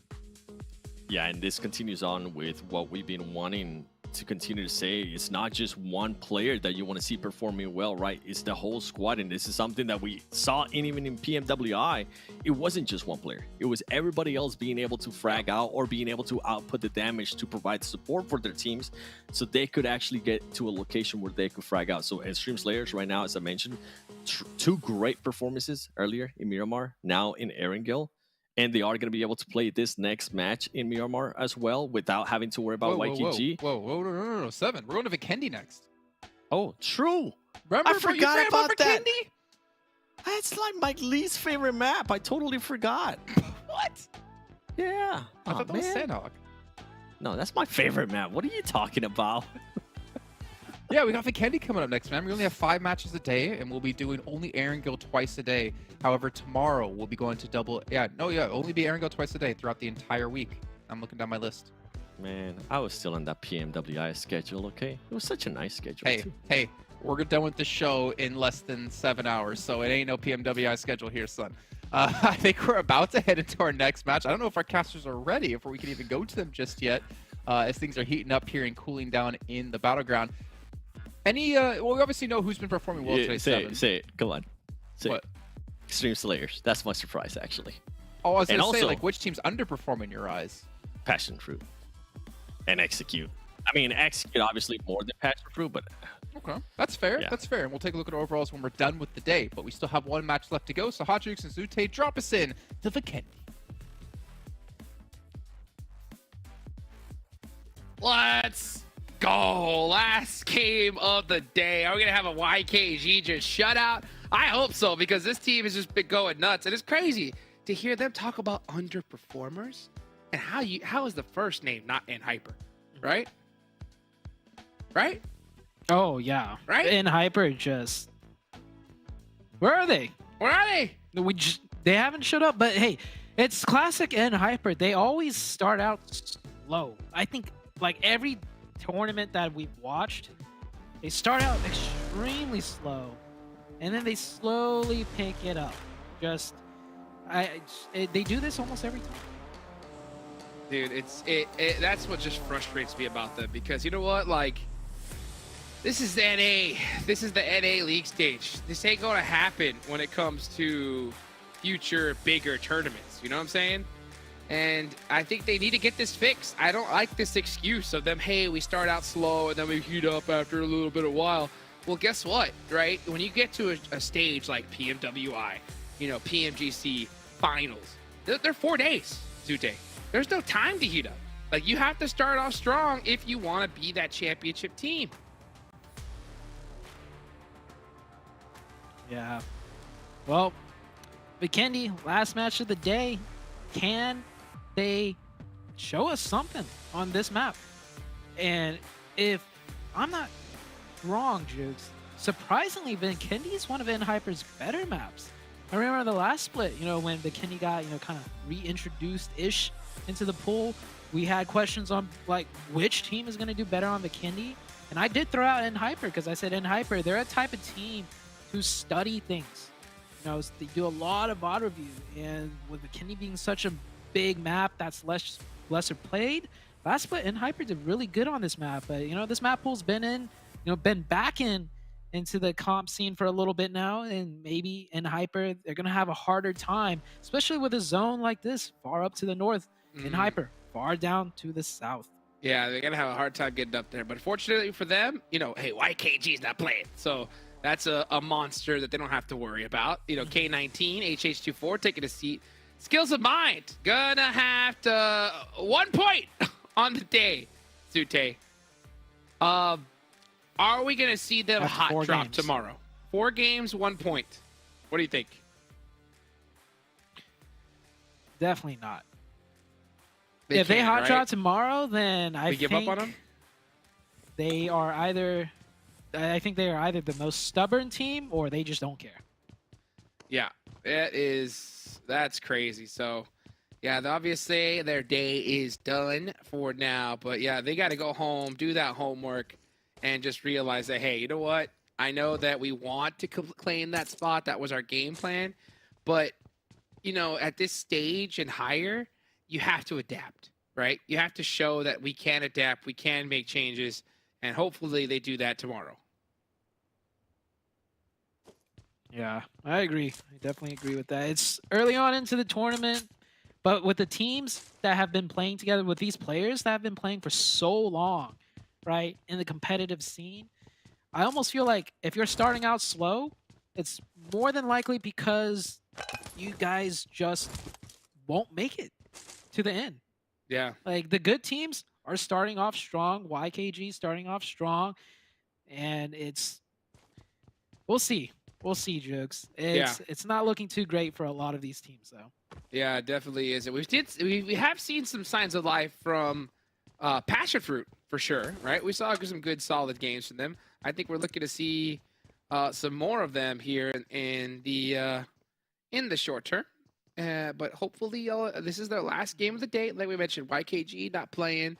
So having that little bit of extra freedom, I think, is going to go a long way. Got to be able to finish off strong. Yeah, and I think if anything, the teams should notice at YKG, they're doing an edge-style play strat, right? They've been fighting their way into zones, and then when they really need to just strike more towards center, like we saw in the last game, they're not going to hesitate. They're just going to full-on, send it. So basically, Jukes, early game, if you want to avoid YKG, play more center. Don't be one of the teams on the edge and in the direction of where YKG is going to path towards, because YKG have been just dominating all the fights that they've been taking. For sure. And you know what? I think that's always the greatest strategy ever. For whenever you're dealing with the lobby that's going to have some very inexperienced teams, the best thing that you could do is, play that edge and just full send every squad. We saw them do that, right? They didn't have to hold a central position. Just push on the edge. These teams are going to be so split up that they're just going to be getting wiped off piece by piece, and YKG has just been punishing them. And it makes me sick to not see more teams do that, Sute, especially a team like Execute, because they've done it before back in the day. But now they're trying to adapt this new split, play style, and it just doesn't work. It just doesn't work at this high level. Like, just in certain situations, yes, right? Certain situations at certain times in certain zones, I do agree splits are the right strategy. I don't even know about the whole 4-man split unless you're like Nova Esports from China, but 3-1, okay. But hopefully they can just stop making these mistakes and just play together. MEZEXIS now having to put in some work against Puppeteers. It's a close one. Everest with the DBS. Oh, you got a second one, I think. But yeah, MEZEXIS crashed in here. Puppeteers sprung the trap. And MEZEXIS, a early bow out to the day. They had one huge game, one very huge game. So, they did all right. But definitely don't like seeing them going out so early on the last match of the day. Yeah, again, that's going to hurt. That is going to hurt. So we'll see how they decide to fix that up right there. They did end up taking one of the members of Puppeteers with them, but still, yeah, bad start to the game.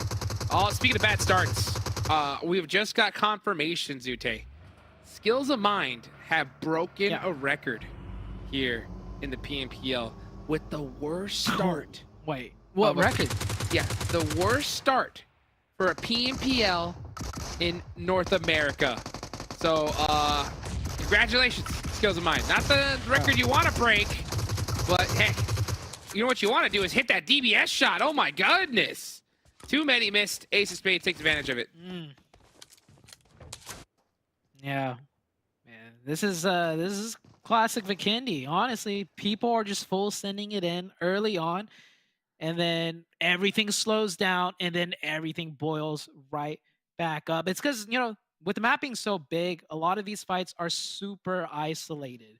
There's probably, you know, the closest team to you probably miles away. So these teams are trying to take advantage of these isolated team fights. And, well, it goes in favor of one team and not the other, which we've just seen 2 teams go down. Canadian Eagles, Kaka, can they do here? Oh, nice peek right there. Tight angle. And this guy, close range specialist already. I got to give it over to him. But he does go down. Drago finds him. And it's a mad dash back and forth in the buildings. BOPE looking like they're on the back foot. Fuego, he's going to throw all the nades he has, but he's not going to get it off in time. So he is going to lose one of his teammates. The rest of BOPE needs to find a way to help support their teammate. It's just Fuego all by his lonesome. He realizes it. Yeah, I think he's going to try to hop in that dossier and dip. Trying to readjust its position to not get naded either. The nades are coming in. BOPE, the 2 players on the outside, they need to make a move. They need to do something. And Supra trying to find the isolated player out of Canadian Eagles. That nade falling way too short. Oh, never mind. If he got multiple nades, one of them's going to connect. Here comes a supporting fire. He's trying. Supra doesn't land the hits to get the knock. Now 3 players of Canadian Eagles are going to stay up. That's a 1-for-2 trade in favor of Canadian Eagles. Yes, it is. Now, BOPE does have that high ground. They do have good sight lines. They're going to go ahead and blow up that dossier most likely. Actually, never mind. Yeah, they say, you know what? Forget it. You guys won that one. We're going to go ahead and head into the next circle.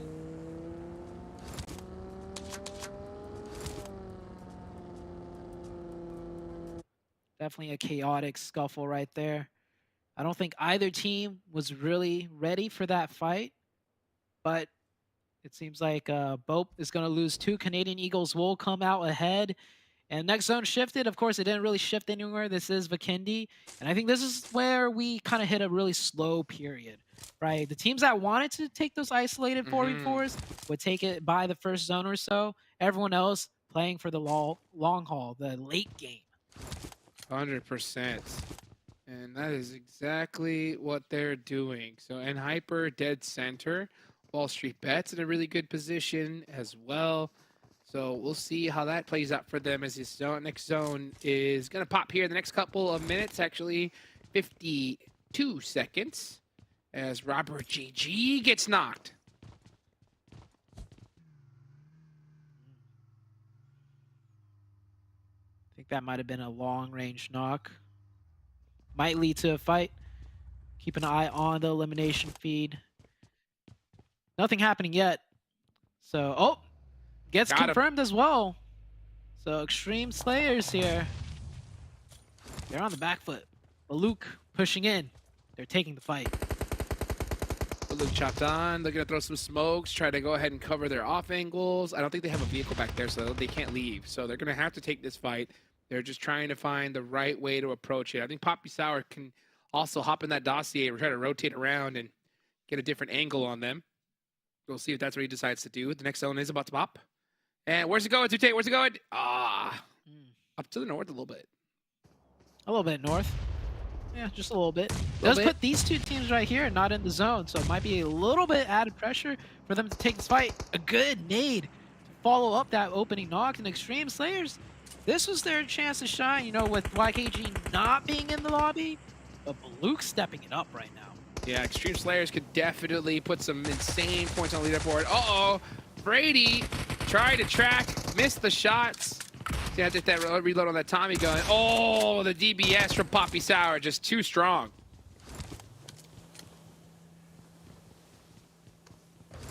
And that's BULUC taking one over. Extreme Slayers. Team was doing extremely well, Extreme Slayers today, but unfortunate for them. Last match of the day, I think they made one too many slip-ups. It all started with that knock that he called out onto Robert GG, and then the rest was history. And it looks like Remix ended up going down too. That's a huge loss for their team. And meanwhile, we're watching Nycrox put in some work against BULUC CHABTAN. And yeah, they are going to start getting some finish. That DBS, hey, it got nerfed, but it looks to be just as strong as ever to Mizu. Oh, my. Wow. Wow. The third party. So what just Nightcrocs, happened was 4 eliminations. BULUC pushed out Extreme Slayers, and then right when the camera panned elsewhere, here comes BOPE with Nightcrocs with that DBS jukes. And says, oh, bye-bye. And BULUC CHABTAN is gone. Just like that. Just like that. Poof. DBS, 1 player, all That it was takes. on the edge of the zone too. Wow. Edge of zone. You don't think you're gonna get third party, right? On Vikendi, edge of zone in what, circle 3? Unbelievable. You gotta be just ready for anything, I guess. BOPE with a really nice timed, third party though. Gotta give them credit. Absolutely, indeed. Credit well deserved. In a team that needs some good credit, I think right now is NHyper. And NHyper are in the center of this circle. Okay, so they're in the center of the zone. They don't have YKG here. I expect for them they should have a good game. They did okay game number 1, actually. Thinking back to, today, they finished top 4 at least. And I thought that was a good sign, but after that, they've just gone consistently downwards as far as, losing 1 player early and losing a player early in the next match. Now, this being their 4th match of the day, they still have 4 up. So maybe this is where they kind of pull it back a little bit. Bring it on back. Bring it on back. Wall Street Bets on the other side of the road. Right there near Goroka. That's actually going to be that little mountainside right above overlooking Goroka. So a great spot for them to hold. As we have 35 seconds left on the clock here. Team still trying to rotate on in. And, man, we just saw so many squads lose players earlier. But here we go. Big battle between PASSIONFRUIT and Wall Street Bets. Oh, Wall Street Bets finding an angle right there onto. It looked like he was safe behind cover. Poncho looked good, and the return from Nate. Nate, the man himself, bringing the fight back to even numbers. The follow-up, almost getting a second one as well. Both teams taking heavy damage. Oh, Zuko's already down for PASSIONFRUIT's jukes. So this is a very, very pressed fight for the PASSIONFRUIT's team. They really need to make something happen as they're only functioning with a 3-man at most. Yeah, but where's the rest of the team, right? Where's Sixless? Sixless is not anywhere even near this fight. Nate's going to have to throw a smoke down and try to pick up Juancho. So that's going to allow this team right above them so much time to breathe. Sixless finally here on the other side. He does have a little bit of an off angle. But, is it too little, too late? Wall Street Bets might just get away from this. Yeah, Six is really trusting Nate there to get the, return knock and the revive. Nate having to do a lot of work right there to kind of slow things down. But they are okay for now. Their backs are kind of exposed, so I think PASSIONFRUIT is going to realize pretty soon that this is not the best position for them to be in. They need to make something happen. Oh, man, that nade on Nate hurt. And Killjoy's got another one locked up. Here he goes. Killjoy. 4-3. Ooh. Oh, man. So close. Bombs bursting in the air. Nate runs away quick. Yep, because that one would have knocked him. Wow, let's see what Killjoy can do. He's doing a little bit of parkour from roof to roof. Trying to find some nice cheeky off angles. Sixless, just full on, just sitting and waiting for an opportunity to strike. The most patient player in the game, I have to say. He'll sit there and wait for the prime opportunity to get a knock, if not a double knock, right? And next zone to the east, NHyper. They're getting blessed. They're going to get that high ground compound. You see Ren already going for it. This should be one of, NHyper's better games for sure with all these circle blessings. This is the game. This is the game that they've been waiting for right here. So NHyper have to finish strong. I don't think there's any excuse for them at this point. Like NHyper have the zone blessing of a lifetime. They could take any place they want in this map. So if you're NHyper, you should put up a good game, because I guarantee you, if this were PMGC, a strong international team with this kind of circle, they are dominating. Definitely so. Teams taking more fights now as the circle has shifted. Everyone from the west migrating in. Nate still here, fighting tooth and nail against this team. Killjoy finds the knock onto Sixless. Now Nate has to pull out a miracle. Oh, the DBS flying through the sky. Nothing you can do about that. As Quancho on the Passionfruit's run. down to 1. Passionfruit's, yeah, running for his life. Quancho on the run. Classic Quancho. And this is still out of the next zone, so that's going to be pretty much it for Passionfruit. No eliminations to their name. And he getting shot at. Yep. Sorry, Quancho. Love you to death, but Yep. I don't see how you're getting out of this vehicle. one. Yeah, Passionfruits, I'll give him some time to warm up, right? The players, the experience, everything's there. Team synergy, obviously, not there. Definitely lacking, but they can make it work. They got time.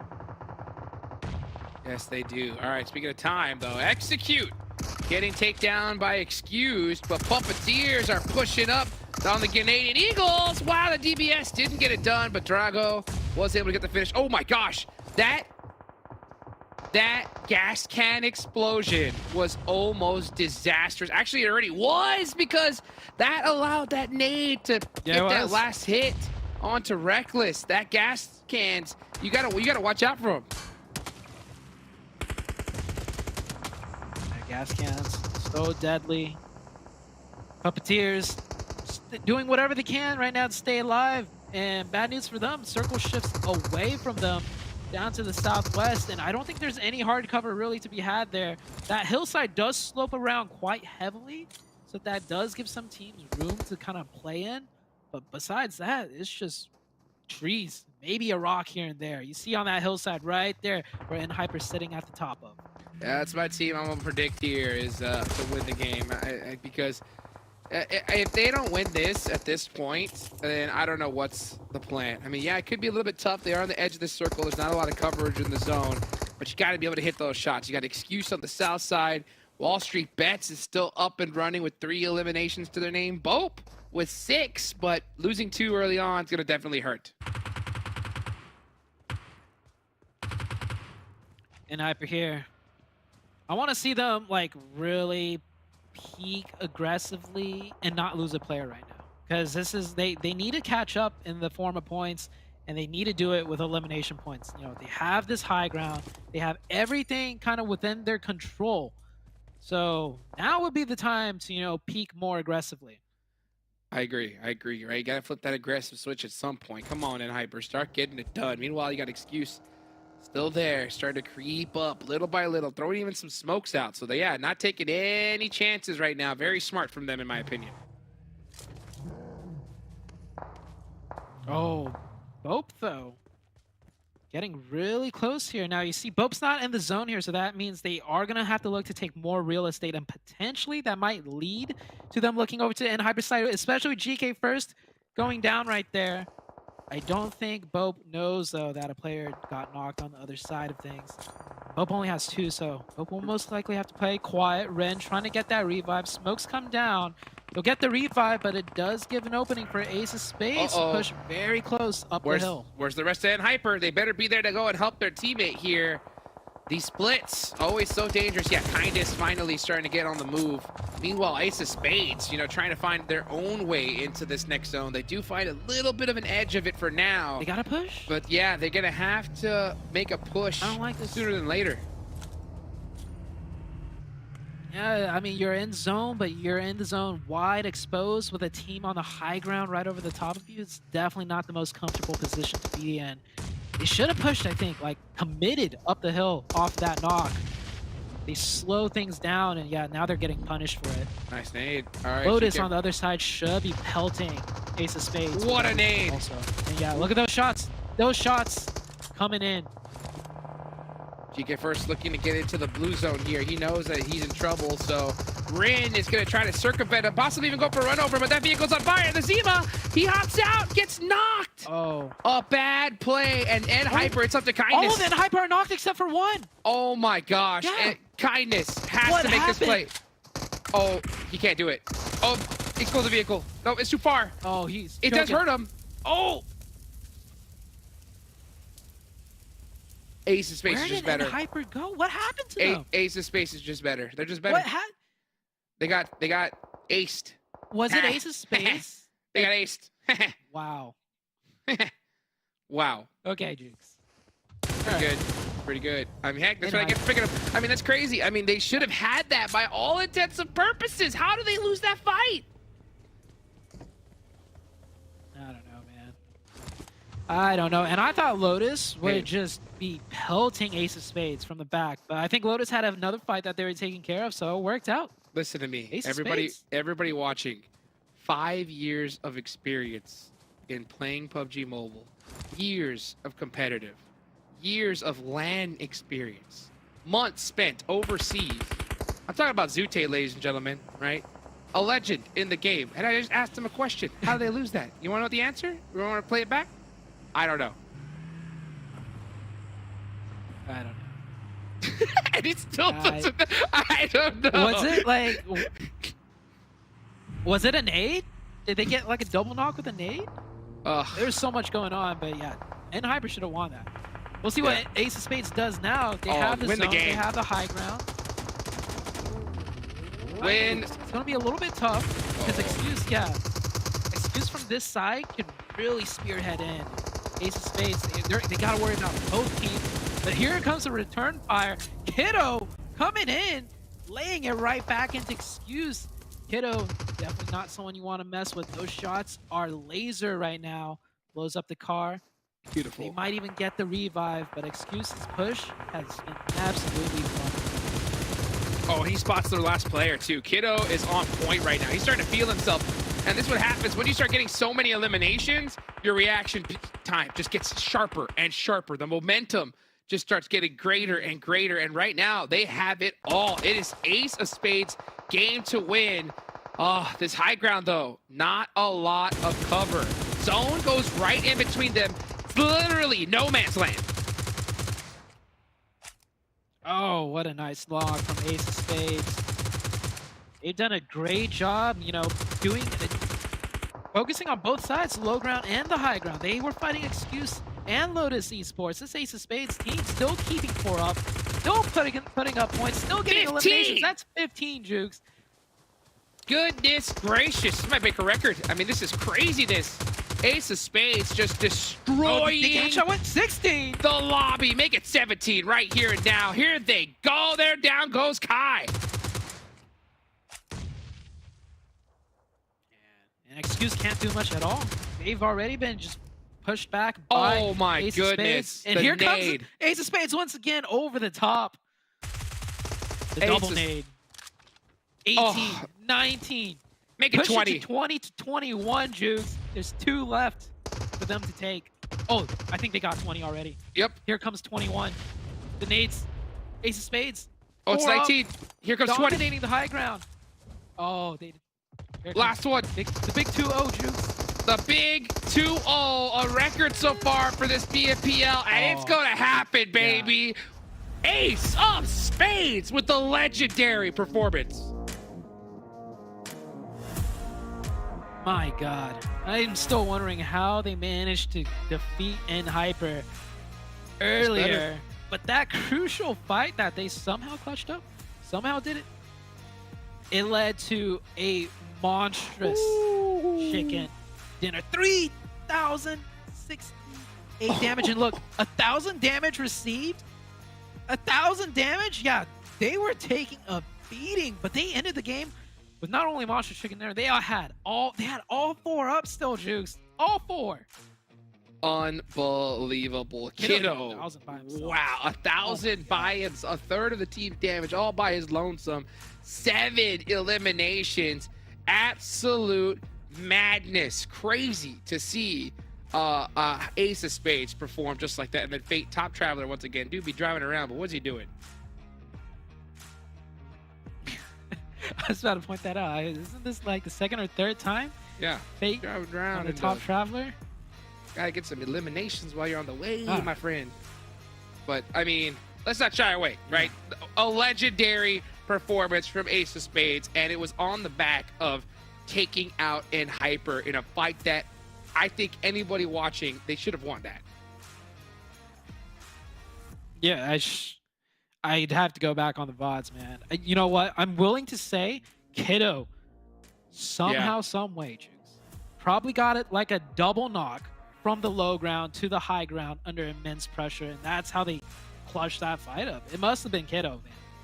Oh, just a crazy performance. That's going to do it for us, guys. We're going to go ahead and hear the desk wrap things up right after these highlights.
And now we figured out why Execute does not drop in George when Ace of Spades are there, because they're going to get 20 eliminations and win the match. That is a fantastic match out of them. We've already had so many records broken today, I feel like, with YKG taking 3 chicken dinners on the day, and now we have Ace of Spades picking up 20 limbs. Like, this has been a pretty damn good day one here at Fall. Yeah, I picked Ace of Spades because they had like 8 ilims. I did not expect them to finish with that much. Okay, I will definitely say that was quite a surprise. And Atrix didn't either with the end hyper fight that shouldn't have went the way of Ace of Spades. Somehow they survived. All it took was just one player. I do want to know that I have to go back and figure out if that is a record for an A. I feel like we have gotten more ilims before in the past. For all those Instagram accounts, PMPL updates, I'm looking at you. Let us know if that's a record for PMPL and Ace. Well, maybe they will. That'd be actually really cool to see. But in the meantime, we're going to take a look at our match ranking and see how many points they got for themselves, which should be a total of 30. If I can do my math correctly, there we go. That is, honestly, with how tight like the rankings are, that could have shot them up into like second, potentially third place. It should. I mean, it will definitely actually not make the big gap that YKG had as such a big gap. I hope. We'll have to wait and see what's going to happen, though. By the way, excuse there with 12 points. And if we go down, BOPE Esports being able to finish there, 8 points as well. PUPPETEER, that's a team that I want to see more out of. I feel like we didn't really get to see much of Dong. We didn't really get see much of anything out of them here and there. So hopefully tomorrow we'll be able to see a little bit more. And the underperforming teams and Hyper. Only 4 points, and all those 4 points come out of just placement points. That's a big surprise for me, actually. Yeah, but I mean, as Zute said, and I kind of agree in Hyper, they're going to start slow in these events, but when you go into the international events, when you only have 4 days total, right, you cannot afford to do that.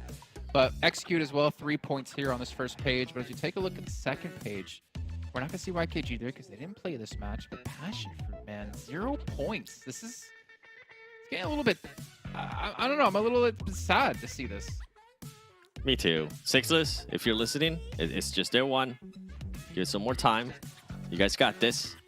It's been a while. It's okay. I believe in you. But PASSIONFRUIT, I mean, remember, first match, they ended up, I think, something like 6 ilims. So we know that the fragging power is there. Maybe rotations aren't there just quite there yet. It is day one after all. I feel like a lot of teams are going to be able to readjust. Yeah, and obviously, like, we're being critical, but we have to keep in mind that this is just the first day. We still have a lot of days to come. But as you mentioned before, right, with like Sixes on the team, like he can be definitely an emotional player. I'm curious to see what they come back with tomorrow. There's still another 4 matches for them to play out. And then, I don't know, Extreme Slayer is kind of a bit sad to see them not pick up any more points here because they could close that gap up against YKG. But, I mean, they're sitting pretty in second place. In week 2, it's not going to matter, right, because the points are going to reset anyway, except you get the bonus points to go through into the finals.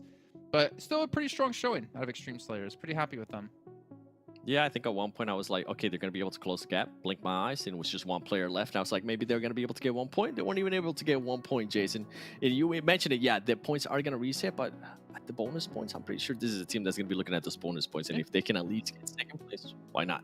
Let's take a look at the total damage in this last match. Ace of Spades should be so far ahead of everyone. And you see there, almost a 2,000 difference between them and Excuse in second place. And still not the most damage that we've seen today.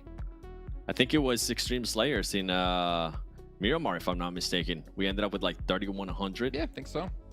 Yeah, that's still though 3,000. Was that the first or second Miramar of the day?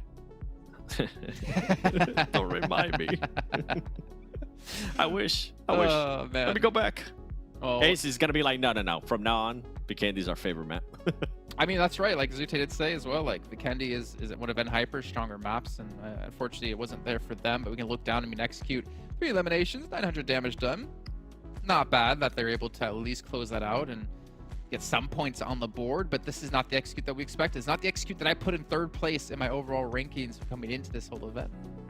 Yeah, I mean, we even saw the caster mentioning Fate currently being able to have top travel, I think 3 matches out of the 4 that they have played. We do want to start seeing more out of them. We want to start seeing those elims because on paper, this team is so good, but I feel like that's what happened in spring too.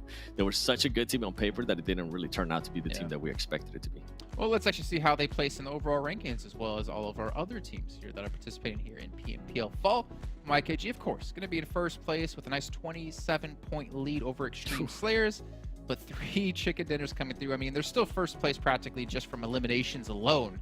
And they have more elims than any team below 3rd place has total points. So I'm just smiling here because look at Ace of Spades. Just that one game propelled them to 3rd place. Before that, they only had 10 points. So yeah, that's what can happen when you have an amazing one game, right? Hopefully it's just not a one-off, which we have seen a lot of teams do in the past. I'm hoping that's not going to be the case here. BOPE Esports being able to at least be within the top 4, I feel like that's actually well-deserved with what we were able to see out of them. And a bit of a surprise too, LOTUS Esports and 412 NOMADS here in 5th and 6th. Yeah, even kind of funny enough, Puppeteer. I mean, I honestly, I have good expectations for them. But when you don't see the likes of like Hyper up here, Execute up here, or a couple of other teams, maybe even like K19 potentially, or even SLR, which we kind of had high hopes for. It's a little bit interesting to see that like other teams have been able to step up. But it's not just about that one day. We got to see the teams like LOTUS, 412 NOMADS as well, do this tomorrow and do this the next 3 days after that if they want to be able to get some good bonus points through. And they even PASSIONFRUIT 16. I know you were talking about Hyper. Look at them right there, 9th place, 21 points. Yeah, that's not the day we expected out of them. And usually I would be one of the people to say, you know what, it's only day 1 for Hyper. I feel like there's no excuse. This is a team that's expected to, from a lot of people here in NA, is expected to already make it to Americas, and for them to have this kind of performance on day 1, not what we expect. And you were mentioning too, PASSIONFRUIT Esports only 11 points. Most of those points came from the first 2 matches that they played. Maybe they'll be able to turn it around tomorrow. I don't think tomorrow might be the biggest turnaround. I think the actual turnaround will come Friday when they have that day off and they're going to be able to have actually a little bit more time to evaluate. Yeah, I'm actually also like kind of looking towards YKG. I mean, the fact is they put up a monster first day. Can they do it again tomorrow? Or can they have any sort of semblance of any replication of that kind of performance? That's I think going to be insanely difficult to pull off. This is quite difficult pill to swallow. Execute not even in our top 16. So right now, if we ended off the day here, and this is the whole league stage of PMPL, Execute would not make it through into our finals. Yeah, that would be quite a shocker. Not as big of a shocker as Skills of Mine with just 1 point. Come on now. That is... day 1. I'm going to bite my tongue. See, the 7 Worlds Gaming I knew would never bite his tongue. Stop it. Don't try to bait me. I thought you were cool. Man, that age is really getting to you. Oh, get out of here. Is that a receding hairline I'm seeing as well? Come on, 7. Yeah, the forehead's getting bigger, though. Come on. All right, fine. We'll save it for another day. But what we can't save is the fact that Monster Energy is our official energy drink partner here at PMPL and YKG, as we saw unleash the beast quite a few times today to secure themselves a first place finish in our overall rankings. But that doesn't mean we're done just yet. We still have 4 days left of competition here in our very first week of play before we reset the numbers, head back to 0, and kick things off all over again. But that's going to do it for us tonight. Thank you again, 7. Nice to work with you. Nice to see you. You too, Hot Treeks and Zute as well. In the meantime, we got to head off, get things ready for tomorrow, and I hope you guys have a great night.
B through the smoke. There's no way he can get this. Shots. He throws the grenade, but Bane comes in. He does it! He does